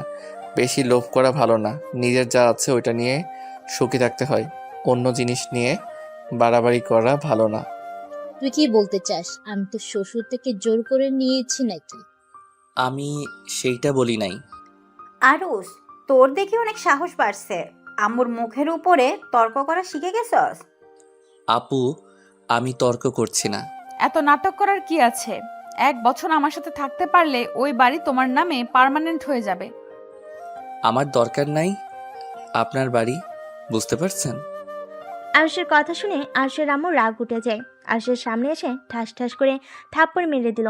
আরুষ গালে হাত দিয়ে কিছুক্ষণ সবার দিকে তাকিয়ে আরুষ যেন কথা না বলে চলে গেল। আর সোজা ওর বাড়িতে চলে গেল। ওর আব্বুর সাথে বসে খাবার খেয়ে কলেজে চলে আসলো। আরুষ ক্লাসে বসে আছে। তখনই রাকিব এসে বলল, আরুষ, কি অবস্থা তোর? ভালো। তোর সাথে কথা আছে, আমার সাথে আয়। আরুষ রাকিবের সাথে যেতে লাগলো। গাছের পিছনে গিয়ে বসলো। আরুষ রাকিবকে বলল, কি কথা বলবি বল। তোর আম্মু আব্বুর পিক পেয়েছি, আর তোর আম্মু তোর শাশুড়ির বান্ধবী হয়। তুই কিভাবে জানলি? আমি তুলির থেকে শুনেছি, জিজ্ঞেস করেছিলাম, তখন তুলি আমাকে বলল, আর পিকও দিয়েছে। ও আচ্ছা। হ্যাঁ, আর তোর আম্মু মনে হয় তোর শ্বশুর বাড়ি কিছুদিন থাকবে। এখন আবার কই গেল উনি? ওনার ফ্যানদের সাথে দেখা করতে ঢাকা গেছে। উনি আসবে ভেবে আমি তোকে আমাদের বাসায় নিয়ে আসতে চাইছিলাম, যাতে তুই ওনাকে দেখে কষ্ট না পাস। ও আচ্ছা, ক্লাসে চল। ওয়েট, আগে পিক দেখে নে। রাকিব পিক দেখালে আরুষ কিছুক্ষণ দেখে রাকিবের সাথে ক্লাসে চলে গেল। আরুষ ক্লাসে মনোযোগ দিতে পারছিল না। তিয়া টিফিনের সময় আরুষকে খুঁজলো, কিন্তু ক্যান্টিনে পেল না। আরুষ ক্লাসরুমে বসে থেকে পড়তে লাগলো। তিয়া আরুষকে ক্লাসরুমে দেখে নিজের ক্যাবিনে চলে গেল। কলেজ ছুটি হলে রাকিব আর আরুষ একসাথে বের হলো। রাকিব আর আরুষ রাস্তা দিয়ে হেঁটে যাচ্ছিল। তিয়া গাড়ির ভিতর থেকে আরুষকে দেখতে লাগলো। ওদের পিছন পিছন কিছু দূর যেতে তিয়া ওদের সামনেই গাড়ি থামিয়ে বলল, আরুষ, গাড়িতে ওঠো। আপনি যান, আমি একাই বাসায় চলে যাব। কি বলছি কানে যায় না? আরুষ যা, আমি বাসায় চলে যাই। আরুষ কিছু না বলে গাড়িতে উঠে বসলো। রাকিব বাইকে স্টার্ট দিয়ে চলে গেল। তিয়া আরুষকে দেখে বলল, কি ব্যাপার, টিফিনে খাবার খাইলে না কেন? ক্ষুধা লাগে নাই। এখানে খাবার আছে, খেয়ে নাও। আম্মু তোমার জন্য পাঠাইছিল। আরুষ কিছু না বলে খাবার খেতে লাগলো। খাবার খাওয়া শেষ করে রুমাল দিয়ে হাত মুছে নিল। বাসে পৌঁছে আরুষ গাড়ি থেকে নেমে তিয়ার হাত ধরে গাড়ি থেকে নামিয়ে নিল। তিয়া অবাক হয়ে বলল, কি হইল এটা? ভুলে যাবেন না, আপনার পেটে বাবু আছে। ও আচ্ছা। আরুষ তিয়ার হাত ধরে বাসার ভিতরে নিয়ে গেল। কলিং বেল চাপ দিলে তুলি দরজা খুলে দিল। তিয়া আরুষ ভিতরে ঢুকলে তিয়া বলল, মামুনি, কখন আসলে? 20 মিনিট হয়েছে।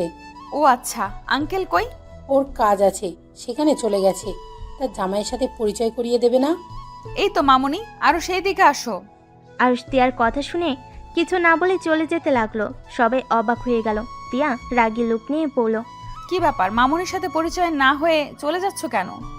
আমি যার তার সাথে পরিচয় হওয়ার প্রয়োজন মনে করি না। আরুষ, তোমাকে আমরা এই শিক্ষা দিয়েছি বড়দের সাথে কেমন ব্যবহার করতে হয় সেটাও জানো না নাকি? আরুষ কারোর কথাই কোনো উত্তর না দিয়ে সিঁড়ি ভেঙে উপরে চলে গেল। তিয়া লজ্জিত হয়ে বলল, মামুনি, ওর হয়ে আমি ক্ষমা চাচ্ছি। আরে ধুর, তুমি কেন ক্ষমা চাইছো? যাও ফ্রেশ হয়ে এসো, অনেক গল্প করা বাকি আছে। আমি আসছি। তিয়া রুমে গিয়ে আরুষের দিকে রাগী লুক নিয়ে তাকিয়ে বলল, তোর সাহস কি করে হলো মামুনির সাথে এমন ব্যবহার করতে? আরুষের কলার ধরে চিৎকার করতে লাগলো। আরুষ তিয়াকে শক্ত করে জড়িয়ে ধরে বলল, শান্ত হন, এত চিৎকার করা আপনার শরীরের জন্য ভালো না। আমাকে ছাড় বলছি। যত চিৎকার করবেন তত শক্ত করে ধরবো। এখন তুমি ভেবে বলো, কি করবে? চিৎকার করবে নাকি শান্ত হবে? আমার মাথা কিন্তু গরম হয়ে যাচ্ছে। আরুষ তিয়াকে কিছু বলতে না দিয়ে ঠোঁটের সাথে ঠোঁট বসিয়ে দিল। আস্তে আস্তে তিয়া যেন চুপ হয়ে গেল। আরুষ তিয়াকে ছেড়ে দিয়ে বলল, আমার উপরে চিৎকার করলে এমন করব? মামুনির সাথে এমন করলেন কেন? মামুনি কতটা অপমানিত হয়েছে। তাতে আমার কি? এইসব বিষয়ে কথা বন্ধ করেন। দেখো, উনি আমার আম্মুর ক্লোজ বান্ধবী, ওনাকে আমরা অনেক ভালোবাসি। ওনার সাথে তুমি এমন ব্যবহার করতে পারো না। উনি আমার। আরুষ কথা পুরো শেষ করার আগেই চুপ হয়ে গেল। তিয়া আরুষের দিকে তাকিয়ে বলল, তোমার কি? কিছু না, যান ফ্রেশ হয়ে নেন। তোমার মাথায় যে কি আছে আল্লাহ মাবুদ জানে। আরুষ কোনো কথা না বলে রুম থেকে বের হয়ে গেল। সিঁড়ি ভেঙে নিচে দেখে আয়না চৌধুরী, তিয়ার আম্মু, আরুষের আম্মু বসে গল্প করছে। আরুষকে দেখে আরুষের আম্মু বলল, আরুষ, কোথাও যাচ্ছিস নাকি? আব্বু কাছে যাব। যেতে হবে না, তোর আব্বুকে নিয়ে আসতে গেছে তোর আপু আর দুলাভাই।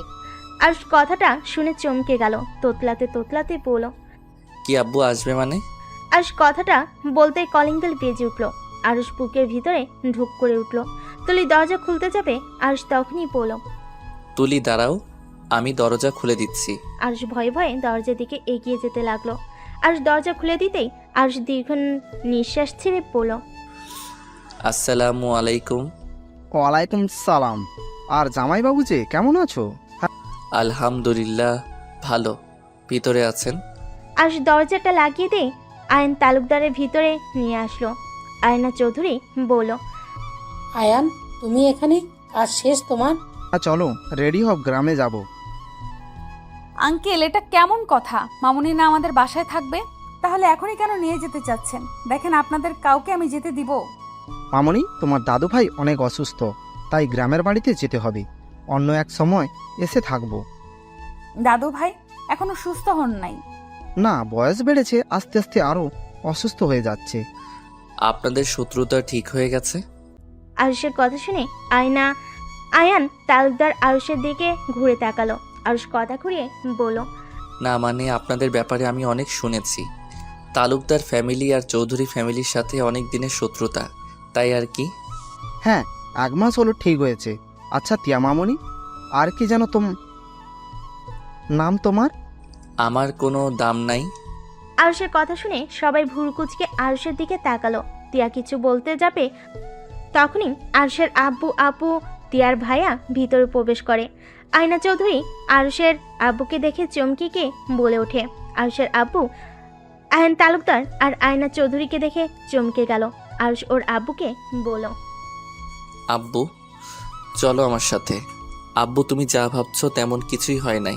আমাকে আর কিছু বোঝাতে হবে না, চলে যা তুই, আমি তোকে ধরে রাখবো না।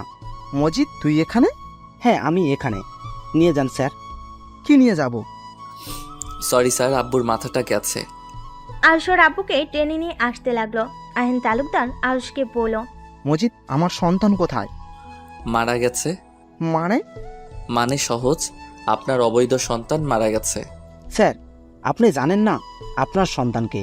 আমি কিভাবে জানবো? তুই তো আমার সন্তানকে নিয়ে চলে এসেছিস। মজিদ ভাই, আমার সন্তান কোথায়? প্লিজ আমার সন্তানকে ফিরিয়ে দেন। আপনাকে আমি অনেক খুঁজেছি। আমরা আপনাকে কোথাও খুঁজে পাইনি। প্লিজ মজিদ ভাই, আমার সন্তানকে ফিরিয়ে দেন। আপনার সন্তানকে আমি ফিরিয়ে দিব, কিন্তু তার জন্য আমাকে টাকা দিতে হবে। যত টাকা লাগে আমরা আপনাকে দিব। আমার সন্তানকে প্লিজ ফিরিয়ে দেন। টাকা দিতে হবে না, ওই যে এই ছেলেটাই আপনাদের সন্তান। আরুষের আব্বুর কথা শুনে সবাই অবাক হয়ে আরুষের দিকে তাকালো। আয়ান তালুকদার আরুষকে জড়িয়ে ধরতে যাবে, আরুষ ধাক্কা দিয়ে সরিয়ে দিয়ে বলল, খবরদার আমাকে টাচ করবেন না। আরুষ কথাটা বলে জোরে জোরে চিৎকার করতে লাগলো। তিয়া আরুষকে এভাবে চিৎকার করতে দেখে আরুষকে ধাক্কা দিতে দিতে বলল, আরুষ, এই আরুষ, কি হয়েছে? আরুষ তিয়ার কণ্ঠ পেয়ে চোখ খুলে দেখে আরুষ রুমে শুয়ে আছে। আরুষের বুঝতে বাকি রইল না এতক্ষণ ধরে আরুষ স্বপ্ন দেখছিল। আরুষ টি টেবিল থেকে এক গ্লাস পানি ঢেলে ঢকঢক করে খেয়ে ফেললো। তিয়া আরুষকে দেখে বলল, কি হয়েছে? খারাপ স্বপ্ন দেখছো নাকি? হয়তো। কত বাজে? সন্ধ্যা হয়ে গেছে, যাও ফ্রেশ হয়ে নাও। আমি ঘুমাইছি কখন? কলেজ থেকে এসেছে তো ঘুমিয়ে গেলে। এই তোমার মাথায় কি সমস্যা দেখাচ্ছে নাকি? কেন? তখন মামুনির সাথে বেয়াদবি করলে, আবার এখন বলছো কখন ঘুমাইছো জানো না। আরুষ তিয়ার কোনো কথার উত্তর না দিয়ে ওয়াশরুমে চলে গেল। ফ্রেশ হয়ে নিচে নেমে গেল। নিচে গিয়ে তুলিকে বলল, তুলি, তোমার পড়া নাই নাকি? ভাইয়া আজকে পড়বো না, মামনি এসেছে, মামনির সাথে আড্ডা দেব। ভাইয়া আপনিও আসেন আমাদের সাথে আড্ডা দিতে। আরুষকে ছাড়ো, ওই এখন এক পা উঠবে না। আয়না আসলে ওদের দুই বোনের কোনোদিন খেয়াল রাখে না। তুমি ওদের সাথে আড্ডা দাও, তোমারও ভালো লাগবে। আরুষ, আসো এখানে বসো। তোমার সম্পর্কে তো কিছুই জানতাম না। আরুষ না চাইতেও আয়না চৌধুরীর সামনে গিয়ে বসলো। আয়না চৌধুরী গল্প করতে লাগলো। আরুষ আর চোখে মাঝে মাঝে আয়না চৌধুরীকে দেখতে লাগলো। টিয়া এসেছে, ওদের সাথে আড্ডায় যোগ দিল। মাঝে মাঝে ওদের কথা শুনে আরুষের হাসি পেতে লাগলো। আরুষ কথায় কথায় বলে উঠল, তুলি, তুমি তো খুব তাড়াতাড়ি খালামণি হতে যাচ্ছ, তুমি কি খুশি না? আরুষের কথা শুনে সবাই অবাক হয়ে গেল। টিয়া বেশম খেলো। তুলি বলল, খালামণি হতে যাচ্ছি মানে? কেন? তোমার আপুর পেটে তো বাচ্চা, কি ব্যাপার? সবাই এমন অবাক হয়ে তাকিয়ে আছেন কেন? ওর পেটে কিভাবে বাচ্চা আছে? তিয়া এইগুলো আরুষ কি বলে? মানে আম্মু। টিয়া কথাটা বলে দাঁত চেপে হাসতে লাগলো। টিয়ার আম্মু বুঝতে আর বাকি রইল না আরুষকে মিথ্যা বলেছে। আয়না চৌধুরী অবাক হয়ে বলল, সত্যি টিয়া মা হতে যাচ্ছে? আরে না, এই মেয়েটা এখনো ফাজলামিই যায় না। আরুষকে মিথ্যা বলছে। কি? আমাকে মিথ্যা বলার মানে কি? আমার মজা লাগছে তাই মিথ্যা বলছি। ও, বুঝতে পারছি। কি বুঝলে? অনেক কিছুই। আচ্ছা, আপনারা কথা বলেন, আমি রুমে যাচ্ছি, আমার পড়া আছে। আরুষ রুমে চলে গেল। বিছানায় পা ঝুলিয়ে ভাবতে লাগলো। আমি টাচ করব জন্য পেটে সন্তান আছে মিথ্যা কথা বলল? স্বামীকে যদি এত ভালোবেসে থাকে তাহলে ডিভোর্স কেন দিল? অদ্ভুত একটা মহিলা। আরুষ কথাগুলো ভাবছিল, হঠাৎ করে টিয়ার রুমে আসলো। আরুষ বলে উঠল, আচ্ছা, আপনি আপনার স্বামীকে যদি এত ভালোবেসে থাকেন তাহলে তাকে ডিভোর্স দিলেন কেন? আমি কাউকে ভালোবাসি না, তাহলে মিথ্যা অভিনয় করলেন কেন? আমার ইচ্ছে হয়েছে তাই। আমি কি আপনার অতীত সম্পর্ক জানার কোনো অধিকার নাই? জেনে কি করবে? আমার জানার দরকার। আমার মনে হয় না তোমার জানার দরকার আছে। অবশ্যই দরকার আছে। স্বামীকে এত ভালোবাসেন, আবার তাকে ডিভোর্স দিলেন, আবার আমাকে কাছেও আসতে দিতে চান না, কেউ প্রপোজ করলে মারতে যান। আরুষ টিয়াকে জোরাজোরি করতে লাগলো। টিয়া রেগে গিয়ে চিৎকার করে বলল, আমি ছেলেদের ঘৃণা করি, তাই আমি কোনো ছেলেকে সহ্য করতে পারি না। আর কোনো কথা আছে?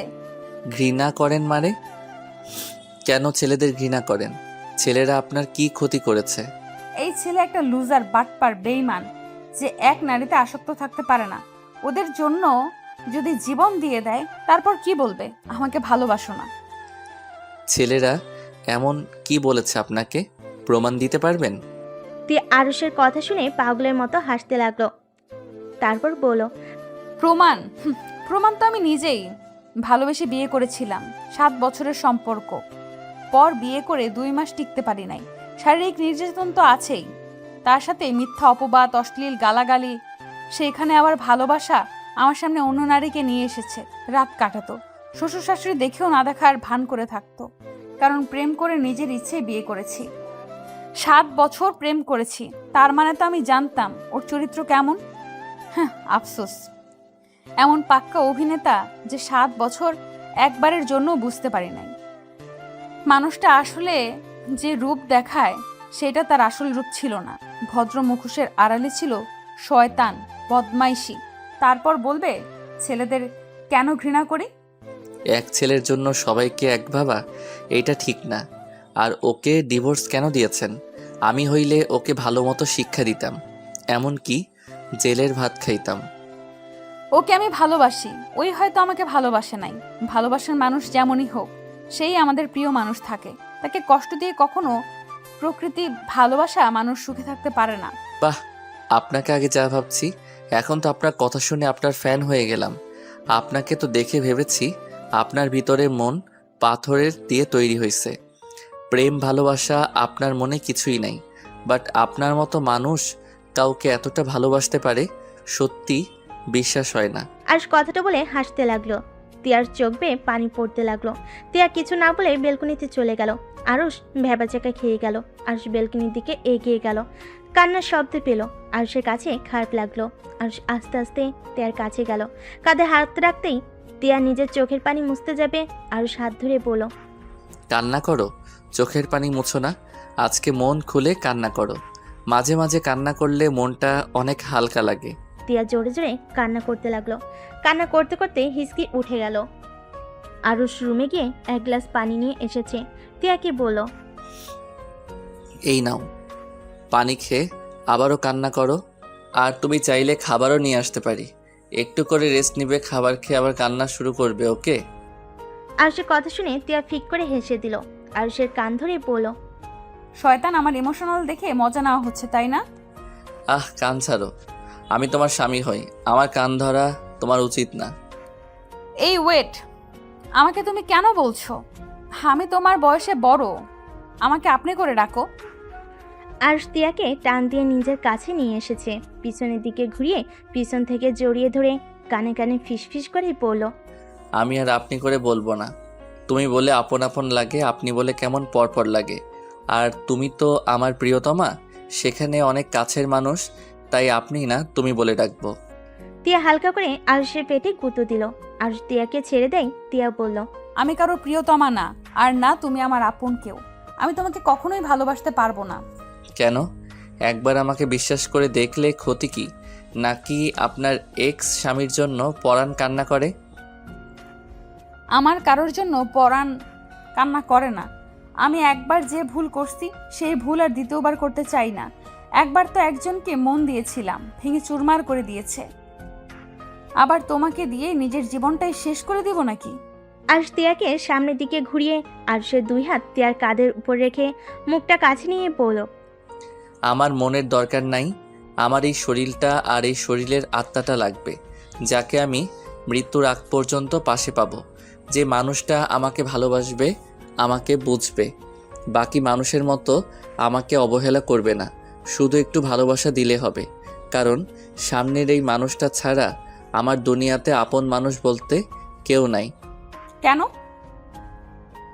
তোমার আব্বু আম্মু, তোমার বোন আছে, তাহলে আপন মানুষ থাকলো না কিভাবে?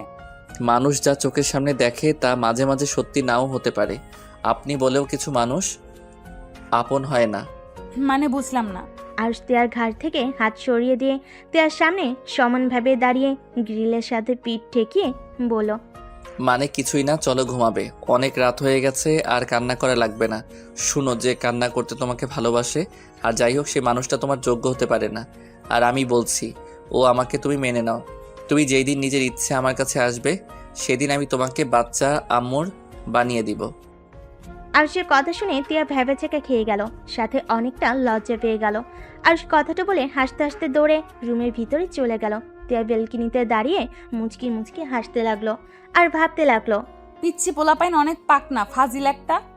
কথাগুলো ভাবতে লাগলো। আরুষ নিচে বিছানা করে শুয়ে পড়লো। তিয়া আসছে না এজন্য বলে উঠল, বউ, ওই বউ, লাইট জ্বলে কি ঘুম হয় নাকি? রুমে আসবে নাকি? কোলে করে নিয়ে আসবো? ফাজিল, লাইট অফ করে ঘুমাও, আমার ঘুম আসছে না। আমি কি আদর করতে আসবো নাকি? আরুষ, বেশি বেশি হয়ে যাচ্ছে কিন্তু। মার খেতে না চাইলে চুপচাপ ঘুমাও। আরুষ আর কিছু না বলে মুখের উপরে বালিশ দিয়ে ঘুমিয়ে গেল। তিয়া রুমে এসেছে, দেখে আরুষ মুখের উপরে বালিশ দিয়ে ঘুমিয়ে আছে। তিয়া আরুষের পানে গিয়ে বালিশটা মাথার নিচে দিয়ে লাইট অফ করে শুয়ে পড়ল। সকালে ঘুম ভাঙতেই আরুষ বিছানা গুছিয়ে রেখে দিয়ে জানালার কাছে গিয়ে দেখে রোদ উঠেছে। আরুষ তিয়ার দিকে তাকিয়ে মাথায় দুষ্টে একটা বুদ্ধি আসলো। আরুষ আস্তে আস্তে জানালার পর্দা সরিয়ে দিল। বাহিরের আলোগুলো সোজা তিয়ার মুখের উপর গিয়ে পড়ল। আরুষ মিটিমিটি করে হেসে হাত দিয়ে একবার আলো ঢেকে রাখে, আবার হাত সরিয়ে তিয়ার মুখে আলো দিতে লাগলো। তিয়া বিরক্ত হয়ে চোখ খুলে দেখে আরুষ জানালার পাশে দাঁড়িয়ে দুষ্টামি করছে। তিয়া শোয়া থেকে উঠে বসে কোমরে হাত দিয়ে রাগিয়ে লুক নিয়ে তাকালো। আরুষ তিয়ার দিকে তাকিয়ে সাথে সাথে পর্দা টানিয়ে দিয়ে তিয়াকে না দেখার ভান করে চলে যেতে লাগলো। তিয়া ভুরুকুচকে বলল, ওই ফাজিল, এমন করলে কেন? আমি কি করলাম? আমি তো পর্দা লাগিয়ে দিতে গেছিলাম। আমার চোখ কি অন্ধ নাকি? আমি কি দেখি নাই? ও, আপনি অন্ধ? আগে বলবেন না। দেখ, হুদাই এত কষ্ট করলাম। ওয়েট ফাজিল ছেলে, তোকে দেখাচ্ছি মজা। তিয়া কথাটা বলে খাট থেকে নেমে আরুষকে ধরতে যাবে। আরুষ দরজা খুলে দৌড়ে বের হয়ে গেল। তিয়া আরুষের পেছনে দৌড়ে যেতে লাগলো। সিঁড়ি ভেঙে নিচে নামতে লাগলো। সাথে তিয়া ও ওদের এই অবস্থা দেখে সবাই অবাক হয়ে গেল। এই দুইজন কি করছো? পড়ে যাবে তো, সাবধানে নামো। এইভাবে দৌড়াদৌড়ি করছো কেন? আন্টি, আপনার মেয়েকে কুত্তা কামড় দিয়েছে। আমাকে কামড় দেওয়ার জন্য আমার পিছনে লেগেছে। আরুষের বাচ্চা, আমি তোকে আজ ছাড়বো না। আমাকে কুত্তা কামড় দিয়েছে। ওয়েট, একবার তোকে হাতের কাছে পাই। আরে বাবা, দুজনেই থামো। এভাবে দৌড়াদৌড়ি করলে দুজনেই পড়ে গিয়ে ব্যথা পাবে তো। আরুষ ও আয়না চৌধুরীর দিকে চোখ যেতে ওর রাগ উঠে গেল। ও আয়না চৌধুরীর দিকে তাকিয়ে তিয়ার দিকে তাকাতে গিয়ে পা পিছলে পড়ে যেতে নিলে তিয়ার দিকে হাত বাড়ালে তিয়া ধরা গে আরুষ সিঁড়ি থেকে পড়ে গড়াতে গড়াতে নিচে পড়ে গেল। তিয়ার সাথে সবাই চিৎকার করে উঠল। আরুষ গড়তে গড়তে আয়না চৌধুরীর পায়ের কাছে গিয়ে পড়ল। আরুষের মাথা বেয়ে রক্ত ঝরছে। আয়না চৌধুরী আরুষকে ধরে কোলে মাথাটা নিলে আরুষ আয়না চৌধুরীর হাতটা এক সিটকে সরিয়ে দিয়ে বলল, মরে গেলেও আপনার কোলে মরতে চাই না। আমাকে আপনি টাচ করবেন না। আপনাকে আমি ঘৃণা করি। আরুষ কথাটা বলে চোখ বন্ধ করে ফেল। তিয়া দৌড়ে এসেছে আরুষের মাথাটা কোলে নিয়ে ডাকতে লাগলো। আয়না চৌধুরী আরুষের কথা শুনে হতভম্ব হয়ে বসে আছে। তিয়ার আম্মু তুলিকে বলল, তুলি, ড্রাইভারকে ডাক দে, আরুষকে হসপিটালে নিয়ে যেতে হবে। তুলি দৌড়ে বাহিরে গেল। আরুষের আম্মু আরুষের আপু এগিয়ে এসেছে, বলল, এই আরুষ, উঠ, এভাবে নাটক করিস না।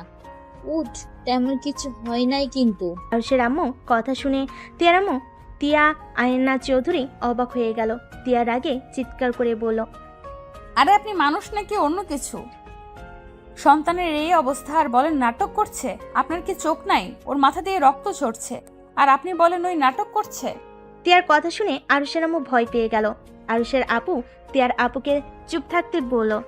তুলি আর ড্রাইভার আসলে ড্রাইভার আরুষকে কোলে তুলে নিয়ে যেতে লাগলো। তিয়া আয়না তিয়ার আম্মু গাড়িতে উঠে বসলো। আয়না চৌধুরীর বুকের ভেতরে কেমনটা ব্যথা অনুভব করতে লাগলো। উনি বুকে চেপে ধরে আরুষের দিকে তাকিয়ে থাকলো। তিয়া আরুষের মাথাটা নিজের কাঁধে নিয়ে কান্না করতে করতে বলতে লাগলো, আরুষ চোখ খুলো। এই আরুষ, কি হলো? চোখ খুলছো না কেন? তিয়া, শান্ত হ, আরুষের কিচ্ছু হবে না। এই আরুষ, কথা বলো না। এই আরুষ, দেখো আমি কিন্তু রেগে যাচ্ছি। আমাকে আরো রাগাবে না। এই আরুষ, চোখ খোলো না। তোমাকে এভাবে দেখতে ভালো লাগছে না। এই আরুষ, চোখ খোলো। তিয়া কান্নায় ভেঙে পড়তে লাগলো। হসপিটালের সামনে পৌঁছে আরুষকে ড্রাইভার কোলে তুলে নিয়ে দৌড়ে হসপিটালের ভিতর নিয়ে গেল। আরুষকে ভর্তি করিয়ে দিয়ে নিচে চলে গেল। তিয়া কেবিনের বাহিরে হাঁটাহাঁটি করতে লাগলো। তুলি আর আরুষের আম্মু আর আপু কিছুক্ষণ পর চলে আসলো। অনেকক্ষণ পর ডাক্তার বের হইলে ডাক্তার বলে, আরুষ মাথায় আর হাতে ব্যথা পেয়েছে, ব্যান্ডেজ করা হয়ে গেছে আর ইনজেকশন দিয়ে ঘুম পাড়িয়ে দেওয়া হয়েছে। ডক্টরের কথা শুনে আয়না চৌধুরী দীর্ঘশ্বাস ফেলল। তিয়া ডাক্তার থেকে অনুমতি নিয়ে কেবিনে ঢুকে আরুষের পাশে বসে। আরুষের কপালে হাত বুলিয়ে দিতে লাগলো। আয়না চৌধুরী দরজার ফাঁক দিয়ে আরুষের দিকে তাকিয়ে আছে আর ভাবতে লাগলো। এই ছেলের সাথে আমার কোনো সম্পর্ক আছে? না, তা কি করে হয়? ওকে তো আগে কোনো দিন দেখি নাই, ওর আম্মুকেও দেখি নাই। তাও কেন ওকে এত আপন লাগে? আর ও কেনই বা আমার উপরে এত রাগ? আমাকে যেন সহ্যই করতে পারছে না। আরুষের আম্মুর দিকে তাকিয়ে আয়না চৌধুরী অবাক হয়ে ভাবতে লাগলো। এটা কেমন মা? সন্তানের এই অবস্থা, চোখে এক ফোঁটা পানিও নাই। তিয়ার আম্মু আয়নার দিকে তাকিয়ে বলল, কি রে, কি ভাবিস? কিছু না। আয়না, একটা কথা জিজ্ঞেস করব? বল। আরুষের লাস্টের কথাগুলো আমার মাথায় ঢুকছে না। ওই তোকে এত ঘৃণা করে যে ওই তোর কোলে মরতেও রাজি না, কিন্তু তোর সাথে তো আমার জানা মনে এই প্রথম পরিচয় হয়েছে। তাহলে এভাবে ঘৃণা কেন করে? তোকে কি আগে থেকে ও চেনে? আমি বুঝতে পারছি না আরুষ এমন করছে কেন। আমি তো তিয়ার স্বামী হিসেবে এবার প্রথম দেখলাম। বিয়ের আগে কোনোদিন ওকে আমি দেখিই নাই, বাট ও আমাকে এমনভাবে এড়িয়ে যায় আর ঘৃণা করে। মনে হয় আমি ওর কোনো ক্ষতি করেছি, অথচ আমি ওকে আগে চিনতাম না। আরুষকে বিষয়টা জিজ্ঞেস করিস তো, কেনই তোর সাথে এমন করে? একবার ভাবতে পারছিস? কেউ কারো উপরে কতটা ঘৃণা থাকলে কেউ এভাবে কথাগুলো বলতে পারে? হ্যাঁ, আমার আরুষের সাথে কথা বলতে হবে। আয়না চৌধুরী কেবিনের ভিতরে গিয়ে তিয়াকে বলল, তিয়া, তুমি বাসায় যাও, আমি এখানে থাকছি। তোমার তো কলেজে যেতে হবে, অনেক দেরি হয়ে গেছে, যাও। আচ্ছা মামুনি। তিয়া যেতে না চাইলেও যেতে হলো। আরুষের কপালে আলতো করে ঠোঁটে স্পর্শ এঁকে দিয়ে চলে গেল। আয়না চৌধুরী আরুষের পাশে বসে থাকলো। তিয়া বাসে গিয়ে রক্তমাখা জামা কাপড়ের দিকে তাকাতেই তিয়ার পড়ে যাওয়ার কথা মনে পড়তেই বুকটা সহ চিনচিন করে উঠল। তিয়া নিজেকে স্বাভাবিক করে ওয়াশরুমে গিয়ে গোসল করে পোশাক পরে কলেজের উদ্দেশ্যে বের হয়ে গেল। রাকিব তিয়াকে দেখে বলল, আসসালামু আলাইকুম ম্যাম। ম্যাম, আপনার সাথে কথা ছিল। ওয়ালাইকুম আসসালাম। আমি জানি কি বলবে। আরুষ হসপিটালে ভর্তি আছে। কি? আরুষের কি হয়েছে? সিঁড়ি থেকে পড়ে গিয়ে ব্যথা পেয়েছে। আচ্ছা আমি যাচ্ছি, আমার এমনিতেই অনেক লেট হয়ে গেছে। তিয়া রাকিবকে কথা বলার সুযোগ না দিয়ে হসপিটালের নাম বলে চলে গেল। রাকিবের রাগের শরীর জ্বলতে লাগলো। রাকিব মনে মনে ভাবলো, কি মহিলা! স্বামী হসপিটালে আর উনি কত স্বাভাবিক। একটু কি মনে মায়া দয়া বলে কিছু নাই? রাকিব কথাগুলো বলে বাইক নিয়ে সোজা হসপিটালের দিকে রওনা দিল।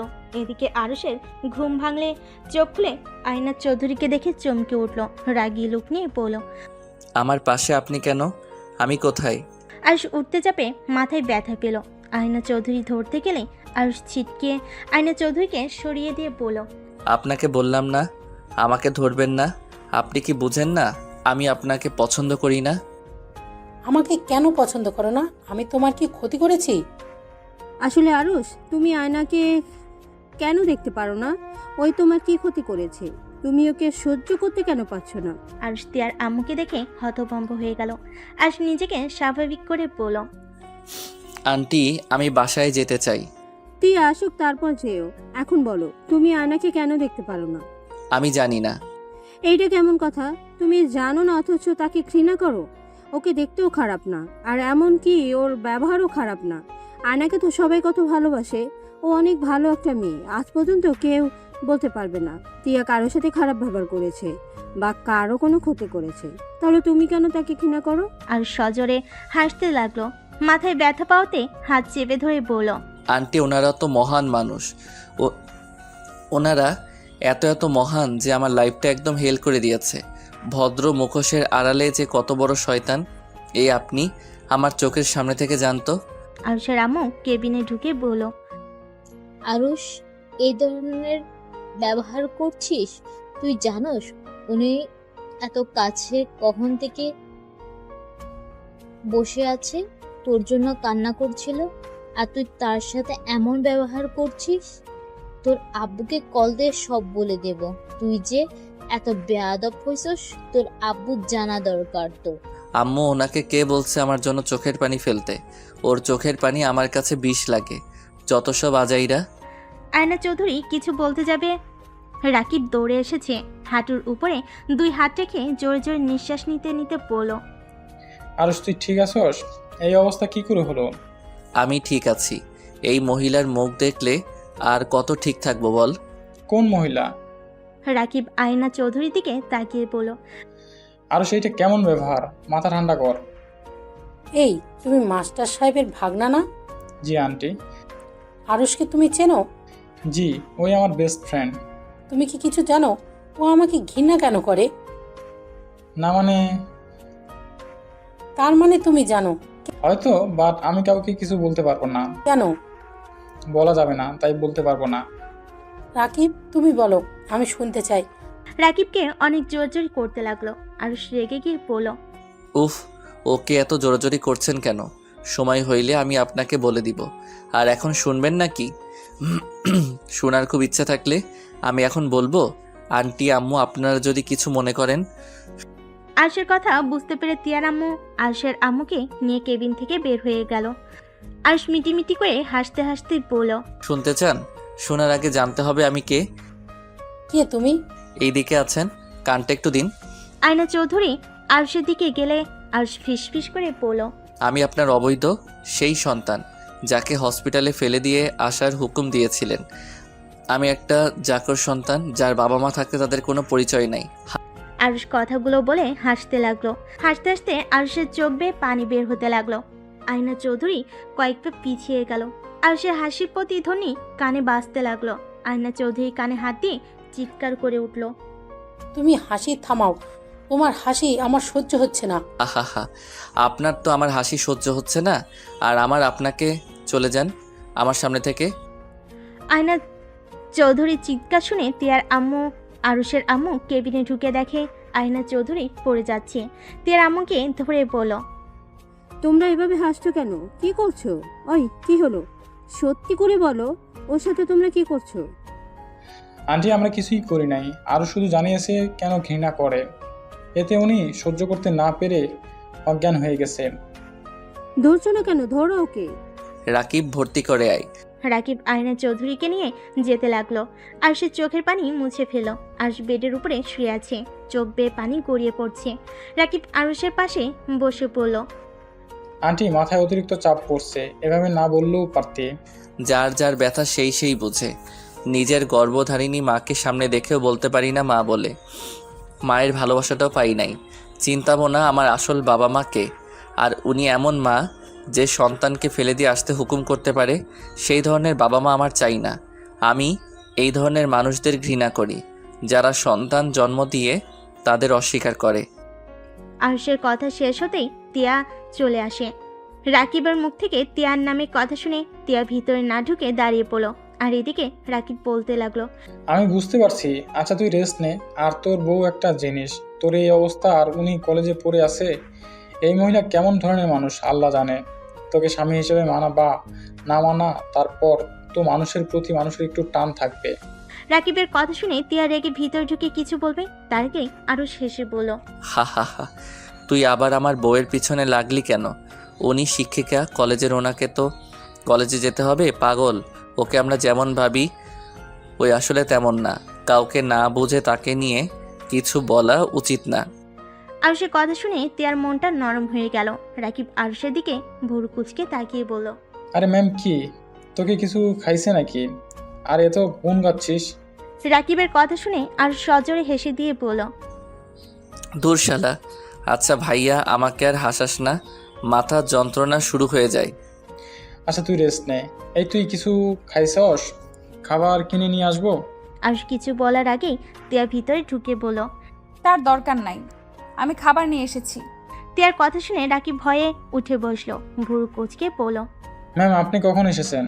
কেন, আমার নামে কিছু বলেছিলে নাকি দুজন মিলে? আরে না না ম্যাম, কি বলেন? আপনার নামে কিছু বলতে পারি? তা ম্যাম আপনি এই সময়? তিয়া খাবার বক্স খুলে টেবিলের উপরে রাখতে লাগলো। আর রাকিবকে বলল। ছুটি নিয়েছি। ও আচ্ছা ম্যাম, দিন আমার কাছে, আমি খাওয়াই দেই আরুষকে। ওর হাতে তো ব্যথা পেয়েছে। দরকার নাই, তুমি বসে থাকো। ম্যাম ওই কি হাত দিয়ে খাবেন নাকি? দেখেন ম্যাম, সব জায়গায় জোর দেখাবেন না। তিয়া রাগি লুক নিয়ে তাকাতেই রাকিব চুপ হয়ে গেল। তিয়া একটা প্লেটে খাবার বেড়ে আরুষের পাশে বসে ভাত চটকাতে লাগলো। আরুষ রাকিব হা হয়ে তাকিয়ে আছে। তিয়া রাকিবের দিকে তাকিয়ে বলল, এইভাবে তাকিয়ে আছো কেন? আর এই রাকিব, তুমি সবসময় আমার সতীনের মতো ব্যবহার করো কেন? তিয়ার কথা শুনে আরুষ মিটিমিটি হাসলো, আর রাকিব ভেবাচাকা খেয়ে বলল, কি বলেন? আমি আপনার সতীনের মতো ব্যবহার করলাম কখন? আর আমি তো ছেলে, আমি সতীন কেমন হই? যখন তোমাদের একসাথে দেখি তখনই একে অপরের কেয়ার নাও, আবার আরুষকে খাইয়ে দাও। দুজন একে অপরকে ছাড়া চলতে পারো না নাকি?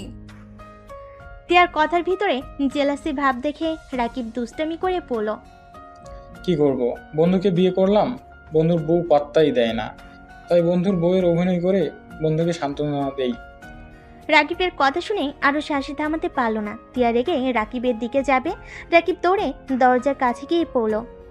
স্বামীর যত্ন নিয়েন, না হইলে অন্য বেটির লোকে বিয়ে দিয়ে দিব। রাকিবের বাচ্চার দিকে আয়। ইয়া মানে ম্যাম, আমি বিয়ে করি নাই, আমার এখনো বাচ্চা হয় নাই। দুই বন্ধুই একটা ফাজিল, মেরে হাড্ডি ভেঙে ফেলবো। ইস, কথার ভিতর কত মধু মেখে আছে। মানে? রাকিব কিছু বলার আগে আরুষ রাগী লুক নিয়ে বলল, ওই শালা, আমার বইয়ের উপরে লাইন মারিস না। ভুলে যাসনি উনিকে ক্লাসে পাইলে না? যা নিজের গার্লফ্রেন্ড সাথে লাইন মারগা। রাকিব মাথা চুলকাতে চুলকাতে আরুষের দিকে আর তিয়ার দিকে তাকিয়ে মিষ্টি করে হেসে দিয়ে বলল, উনি কলেজে ম্যাম হইলে কলেজের বাইরে আমার ভাবি লাগে, সেইখানে আমি ওনার সাথে লাইন মারতে পারি। শালা তুই চুপ করে বসে থাক। রাকিবের কথা শুনে তিয়া রেগে যেন খাবার এখনই ঢিল মেরে ফেলে দিবে। রাকিব পরিস্থিতি বুঝে দৌড়ে পালালো। তিয়া আরুষের দিকে তাকিয়ে বলল, আমি বলেছিলাম না সব বন্ধুরা খারাপ? গার্লফ্রেন্ড থাকতে আবার বন্ধুর বউয়ের সাথে লাইন মারতে আসে। তিয়ার কথা শুনে আরুষ হেসে ফেল। আরুষ তিয়ার দিকে তাকিয়ে বলল, আরে বউ, রেগে যাচ্ছ কেন? ওই তোমার সাথে মজা করছে। ওই ওর গার্লফ্রেন্ডকে অনেক ভালোবাসে। ওই আমার মতো পবিত্র নিজের জিনিস ছাড়া অন্য কারোর দিকে নজর দেয় না। কত যে পবিত্র চোখ, মেয়ে ফ্রেন্ডদের সাথে ঘষাঘষি করে আবার এসেছে। তিয়ার কথা শুনে আরুষ দাঁতে দাঁত চেপে হেসে দিল। তিয়ার রাগে বলল, হা করেন। তুমি খাইছো? হা করতে বলছি করো। আচ্ছা শোনো, আমার এখন ক্ষুধা নাই। তুমি, আয়না আন্টি, তোমার আম্মু, আমার আম্মুকে নিয়ে বাসায় গিয়ে খেয়ে নাও। ওদের তো হসপিটালে কোথাও দেখলাম না। কোনো এক কেবিনের ভিতরে আছে। কেবিন কি করে? আয়না আন্টি জ্ঞান হারিয়ে ফেলছে। ও আচ্ছা, তুমি খেয়ে নাও। খাবো না, বাসায় যাব। আচ্ছা আগে খেয়ে নাও, তারপর ডাক্তারের সাথে কথা বলে নিয়ে যাব। ক্ষুধা লাগছে না ওনাদের নিয়ে, তুমি খেয়ে নাও, যাও। আচ্ছা বুঝছি, তুমি শুয়ে থাকো, আমি ডাক্তারের সাথে কথা বলে আসছি। তিয়া কেবিন থেকে বের হয়ে ডাক্তারের সাথে দেখা করতে গেল। ওনার সাথে কথা বলে আয়না চৌধুরীকে খুঁজতে লাগলো। কোথাও খুঁজে না পেয়ে আরুষের কেবিনের সামনে এসেছে। দেখে আয়না চৌধুরী আরুষের হাত ধরে কান্না করছে, আর আরুষ বারবার সরিয়ে দিচ্ছে। তিয়া ভিতরে ঢুকে বলল, আরুষ, তুমি আন্টির সাথে এমন করছো কেন? তোমার আন্টিকে নিয়ে যাও। এমন ন্যাকামি আমার একদম দেখতে ইচ্ছে হচ্ছে না। তিয়া মামনি, আরুষকে বলো না আমাকে ক্ষমা করে দিতে। কিসের ক্ষমা আন্টি? তিয়া ওর আম্মুর দিকে তাকাতেই তিয়ার আম্মু বলল, আমি বুঝতে পারছি না ও কিসের ক্ষমা চায়, আর আরুষ বা ওকে ঘৃণা কেন করতেছে। কিছু তো রহস্য আছে। আহ, ব্যথা পাচ্ছি তো হাতে। আরুষ ব্যথা পাওয়াতে আয়না চৌধুরী আরুষের হাতে চুমু দিয়ে বলল, সরি বাবা, আমি বুঝতে পারি নাই। ড্যাড ছাড়েন তো। বউ ডাক্তার কি বলল? রিলিজ নিয়ে যেতে পারবো। তাহলে চলো বাসায় যাব। হাসতে পারবে নাকি ড্রাইভারকে ডাকবো? হ্যাঁ পারবো, ডাকতে হবে না। আরুষ বেড থেকে নেমে পা রাখতে যাবে, সাথে সাথেই পড়ে যেতে নেয়। আয়না চৌধুরী এসে আরুষকে ধরে, তিয়া আরেক পাশে ধরলো। আরুষ আয়না চৌধুরীকে বলল, আপনি ছাড়েন। হাঁটতে পারছো না, ব্যথা পাবে। হা হা, শরীরের ব্যথা দেখলেন, মনের ব্যথাগুলো ঠিক করবেন কিভাবে? ওইটাকে নিজে থেকে ঠিক করতে হয়, তাই এই ব্যথা নিজে থেকে সামলাতে পারবো। আরুষ কথাটা বলে তিয়াকে ধরে হেঁটে যেতে লাগলো। আয়না চৌধুরীর চোখ বেয়ে পানি পড়তে লাগলো। তিয়ার আম্মু, আয়না চৌধুরী আর আরুষের আম্মু মিলে ওদের পিছন পিছন যেতে লাগলো।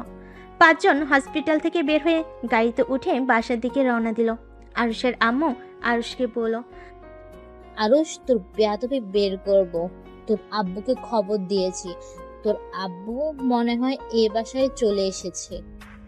এই, আপনি প্লিজ চুপ করবেন? সব সময় খালি ওর ভুলগুলোই দেখেন আর বকার উপরেই থাকেন, ভালো ব্যবহার করতে পারেন না। আপনি নিজেই চুপ থাকেন। আমার আম্মু আমার সাথে যা ইচ্ছে করবে, এতে আপনার কি? আর আম্মু, তুমি আব্বুকে এই অবস্থায় ওই বাসায় আসতে বলে কেন? আমি বেয়াদবি করছি, পরে শাস্তি মাথা পেতে নিয়ে নিব।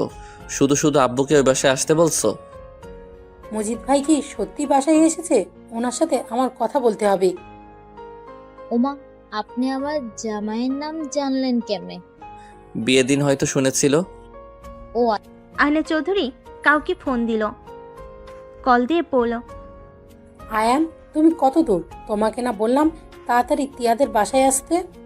প্রায় এসে গেছি, বাট এত জরুরি আসতে বলছো কেন? আমি তোমার সাথে সংসার করার জন্য ডাকছি না, তোমাকে আসতে বলেছি, আসো। আমার খেয়ে কাজ নাই? আমার বউ বাচ্চা রেখে তোমার সাথে সংসার করতে যেতে হবে? উল্টোপাল্টা কথা বললে কিন্তু আমি মাঝপথ থেকে চলে যাব। আচ্ছা সরি, তাড়াতাড়ি আসো প্লিজ। আয়না চৌধুরীর কথা শেষ হলে কল কেটে দিল। তিয়ার আম্মু অবাক হয়ে পড়ল। আয়ান ভাইয়ের সাথে তোর কথা হয় এখনো? মাঝে মাঝে। ভাই জানে? ও সব জানে, আর আমাকে সন্দেহ করে না। আয়ুষ কিছু বলার আগেই ড্রাইভার গাড়ির বাসার ভিতরে নিয়ে থামিয়ে দিল। তিয়া আয়ুষকে ধরে ভিতরে নিয়ে যেতে লাগলো। আয়ুষ বাসার ভিতরে ঢুকতেই আয়ুষের আপু চমকে গেল। আরুষ বাপ, আমার তো কি হয়েছে? তোর এই অবস্থা কেন? আব্বু ঠান্ডা হও, আমার কিছুই হয় নাই। আব্বু, এটা তোমার বৌমা তিয়া, এটা আমার আব্বু। আসসালামু আলাইকুম আঙ্কেল। তুমি আমার ছেলে এই অবস্থা করেছো?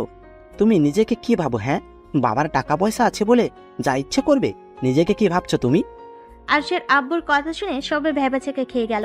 আয়ুষের আম্মু কিছু বলতে যাবে, সাথে সাথেই আয়ুষের আম্মুর গালে থাপ্পড় মেরে বলল, তুই চুপ থাক, তুই আর একটা কথাও বলিস না। তোর টাকার লোভের জন্য আজ আরুষ। আব্বু আব্বু ওয়েট, আম্মুর উপরে রেগে যাচ্ছ কেন? তুমি বাহিরের মানুষজনের সামনে আমার আম্মুর গায়ে হাত দিতে পারো না। আব্বু, তুমি আমার সাথে চলো, আমি তোমাকে বুঝিয়ে বলছি। আর তিয়ার জন্য আমার কিছুই হয় নাই। আমি সিঁড়ি থেকে পড়ে গেছিলাম পা স্লিপ খেয়ে। বিশ্বাস না হইলে ওই মহিলাকে জিজ্ঞেস করেন। আয়ুষের আব্বু আয়না চৌধুরীর দিকে তাকাতেই চমকে গেল, সাথে সাথে মাথা নিচু করে বলে উঠল। ওয়ালাইকুম আসসালাম মজিদ। আয়না চৌধুরী কিছু বলতে যাবে, তার আগেই আরুষ বলল, আব্বু, আমার সাথে চলো। আর তুমি মাথা নিচু করে আসো কেন? তুমি ওদের গোলাম না যে মাথা নিচু করে থাকবে? তিয়ার কিছু বলার আগেই আয়ান তালুকদার বাসার ভিতরে ঢুকে পড়ল। আয়ান তালুকদার আরুষের আব্বুকে দেখে সালাম করলো মাথা নিচু করে। আয়ান তালুকদার আরুষের আব্বুকে জড়িয়ে ধরলো। আরুষের আব্বুর খোঁজ খবর নিতে লাগলো। আর কিছু বলতে যাবে, তার আগেই আরুষ বলে উঠল, আঙ্কেল, আপনি যা বলতে চাচ্ছেন, আমার মনে হয় আমাদের চারজনের একসাথে কথা বলে সব মিটিয়ে নেওয়া ভালো। আরুষের কথা বুঝতে পারলো না। আরুষের দিকে তাকালো। আরুষ ওদের একটা রুমে যাওয়ার দিকে ইশারা করলো। আয়না চৌধুরী আরুষকে ধরে পড়ল। আয়ান, আয়ুষকে ধরো, ও একা হাঁটতে পারবে না, ওর হাতে পায়ে ব্যথা পেয়েছে। আয়ন তালুকদার আরুষকে ধরে নিয়ে যেতে লাগলো। সবাই অবাক হয়ে ওদের দিকে তাকিয়ে আছে। ওরা চারজন রুমের ভিতরে গেল। আয়না চৌধুরী আরুষকে খাটের উপরে বসিয়ে দিল। আরুষ বলল, আন্টি, দরজাটা লাগিয়ে দেন। দরজা লাগিয়ে দিয়ে আয়ন তালুকদার আরুষের আব্বুকেই পড়ল। মজিদ, আমার সন্তান কই?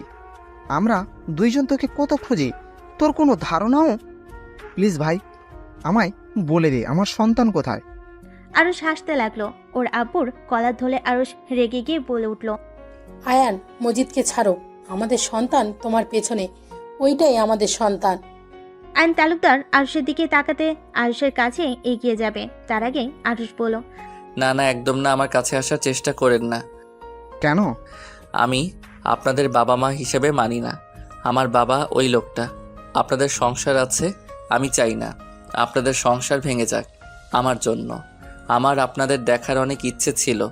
আপনাদের মতো মহান জনকে দেখে আমি অনেক আনন্দিত। এখন আপনারা আসতে পারেন। আর হ্যাঁ, এখানে কি কি কথা হলো বাহিরে কেউ যেন না জানে। আপনাদের সাথে আমার কি সম্পর্ক আমি চাই না কেউ জানুক। আমি মজিদ রহমানের ছেলে, আর এই পরিচয়ে বাঁচতে চাই। আরুষ, তোর পায়ে ধরি বাপ, এমনভাবে বলিস না, বিশ্বাস কর, আমরা তোকে অনেক খুঁজেছি। হয়তো রাগের বশে তোকে আমরা ফেলে দিতে চেয়েছিলাম, কিন্তু যখন মজিদ তোকে নিয়ে অনেক দূরে চলে গেল, তখন আমরা আর নিজেদের কন্ট্রোল করতে পারি নাই। আরুষ প্লিজ আমাদের ক্ষমা করে দে, আর একবার আমাদের আব্বু আম্মু বলে ডাক। তুই যা বলবি আমরা তাই শুনবো। আব্বু প্লিজ আমাদের ক্ষমা করে দে, আমরা তোকে অনেক ভালোবাসি রে। তোকে আমরা আজও খুঁজে বেড়াই, দুইজন কত ট্যুরে যাই শুধুমাত্র তোকে খোঁজার জন্য। আইন তালুকদার আয়না চৌধুরী আরুষের পা ধরতে যাবে, সাথে সাথে আরুষ হাত দিয়ে থামিয়ে দিতে গিয়ে হাতে ব্যথা পাইল। আইন তালুকদার আয়না চৌধুরী আরুষের 2 হাত ধরে চুমু দিয়ে কপালে ঠোঁট ঠেকিয়ে বলল, সরি আব্বু, হাতে ব্যথা পাইছস? আরও ওনারা যাই করো, ওনারা খারাপ মানুষ না। ওনাদের রক্তের রাগ জিত একটু বেশি, যেমন তুইও হয়েছিস। যা বলস তাই করে ছাড়স, তেমন তোর বাবা মাও। আমার মনে হয় তোর ওদের ক্ষমা করে দেওয়া উচিত। আমি ওনাকে ক্ষমা করতে পারি, বাট উনি যেন কাউকে কখনোই না বলে আমি ওনাদের অবৈধ সন্তান। আর আমি চাই না আমার সম্পর্কে বাহিরে কেউ যেন ওনাকে ঘৃণা করুক। আরুষের কথা শুনে আইন তালুকদার আয়না চোখের পানি যেন থামছে না। আরুষকে আলতো করে জড়িয়ে ধরলো আর বলতে লাগলো, আমাদের নাকি ঘৃণা করিস? তাহলে আমাদের কথা কেন ভাবছিস? আমি মানুষের ক্ষতি পছন্দ করি না। যাই হোক, এখানে স্টপ হয়ে যান। জোর কর, বাইরে গেলে তিয়া অনেক জেরা করবে। আমি যা বলবো ওইটার সাথে মাথা নাড়াবেন। আচ্ছা আরুষ, একবার আমাদের আম্মু আম্মু বলে ডাক না। আমার মুড নাই, ছাড়েন। আপনারা বাহিরে যাব আর আপনাদের ফ্যামিলি নিয়ে সুখে থাকেন। আমি একটা স্মৃতি অধ্যায়, যাকে সারা জীবন মনে রাখার কিছুই নাই, শুধু মনে রেখে নিজেদের কষ্ট দেওয়ার কিছু নাই। আরুষ চোখের পানিগুলো টি শার্টের হাঁটা দিয়ে মুছে দাঁড়াতে যাবে, সাথে সাথে আইন তালুকদার আয়না চৌধুরী ধরে নিজের চোখের পানি মুছে ফেল। আরুষের 2 গালে দুজন চুমু দিল। আরুষের ভালো লাগলো, প্রকাশ করলো না। 4 জন বের হয়ে গেলে তিয়া জেরা করতে লাগলো। আরুষ বলল, উফ, এই বউটাও না, কলেজেও এমন করে, বাসায়ও। আরে ওনাদের বাসায় আমার আম্মু কাজ করত, আর অনেক কাহিনী ছিল, সেইটাই একে অপরকে ক্ষমা চেয়ে মিটিয়ে নিল। আঙ্কেল আন্টি আমাকে একটু উপরে রেখে আসবেন? আচ্ছা চলো। আরুষকে ধরে নিয়ে যেতে লাগলো। তিয়ার কথাগুলো বিশ্বাস হয় না, এটা তিয়ার মুখ দেখে বোঝা গেল। আরে না না, কি বলছেন? ক্ষমা চেয়ে আমাকে ছোট করে দিবেন না। আচ্ছা আঙ্কেল আন্টিকে নিয়ে রুমে যান। ভাবি রান্না করছে তো নাকি? ভাবি রান্না করছেন তো নাকি? আমি আপনাদের জন্য খাবার নিয়ে যাচ্ছি, আপনারা যান। তিয়া রান্নাঘরে চলে গেল, আর এদিকে আরুষকে তিয়ার রুমে শুয়ে দিল। আইন তালুকদারের ফোন বেজে উঠল। তাদের কথা শুনে বোঝা গেল তার স্ত্রী তাকে যেতে বলছে। কথা শেষ হলে 2 জন বাইর হতে যাবে, তখনই আরুষ পিছন থেকে বলল, আব্বু আম্মু। আরুষের কথা শুনে 2 জন খুশিতে পিছনে তাকাতেই আরুষ বলল, আমার সাথে কিছুদিন থাকা যায় না? অবশ্যই থাকা যায়। আচ্ছা আমি এখনই বলে দিচ্ছি, আমি বাসায় যেতে পারবো না। আইন তালুকদার খুশি হয়ে কল দিয়ে অফিসের কথা বলে যাওয়া ক্যান্সেল করে দিল। আরুষের সাথে 7 দিন অনেক আনন্দে থেকে আইন তালুকদার আয়না চৌধুরী চলে যায়। এই 7 দিনে আরুষ মোটামুটি অনেকটা সুস্থ হয়ে গেছে। তিয়ার সাথে সম্পর্কটা আরো ভালো হয়ে গেছে। আরুষের কাঁধে মাথা দিয়ে তিয়া বলল, আরুষ আমাকে সবসময় এইভাবেই ভালোবাসবে তো? আমি কাউকে ছেড়ে যাই না, আমাকে সবাই ছুঁড়ে ফেলে দেয়। তুমি যতদিন থাকবে ততদিন রাখবো। যদি দেখে আমার সাথে তোমার থাকতে সমস্যা হচ্ছে, তাহলে সোজা তোমার থেকে দূরে সরে যাব। গলা চেপেও আমি মেরে ফেলবো। আমার রাগ হইলে আমি কি করে জানি না, তুই উল্টা আমার রাগ ভাঙিয়ে কাছে টেনে নিবি। উল্টা কি বলি, আমার থেকে দূরে সরে যাবি? তিয়া আরুষের গলা চেপে ধরলে আরুষ হাত দিয়ে ধরে পড়ল। আরে বাবা ছাড়ো, মজা করছি। একবার যখন তোমাকে পেয়েছি, সেখানে তোমার থেকে দূরে যাওয়ার প্রশ্ন আসে না। আরুষ তিয়ার কপালে চুমু দিল।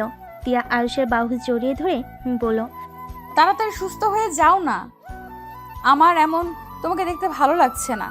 মোটামুটি কিন্তু হয়ে গেছি, তুমি চাইলে তোমার সাথে এখন বাসরটা করে নিতে পারি। তে আরুষের বাহুতে একটা আলতো করে মেরে লজ্জা পেয়ে বলল, যা ফাজিল একটা। আরুষ টান দিয়ে তিয়াকে কাছে টেনে নিল, তিয়ার উপরে ঝাঁপিয়ে পড়ল।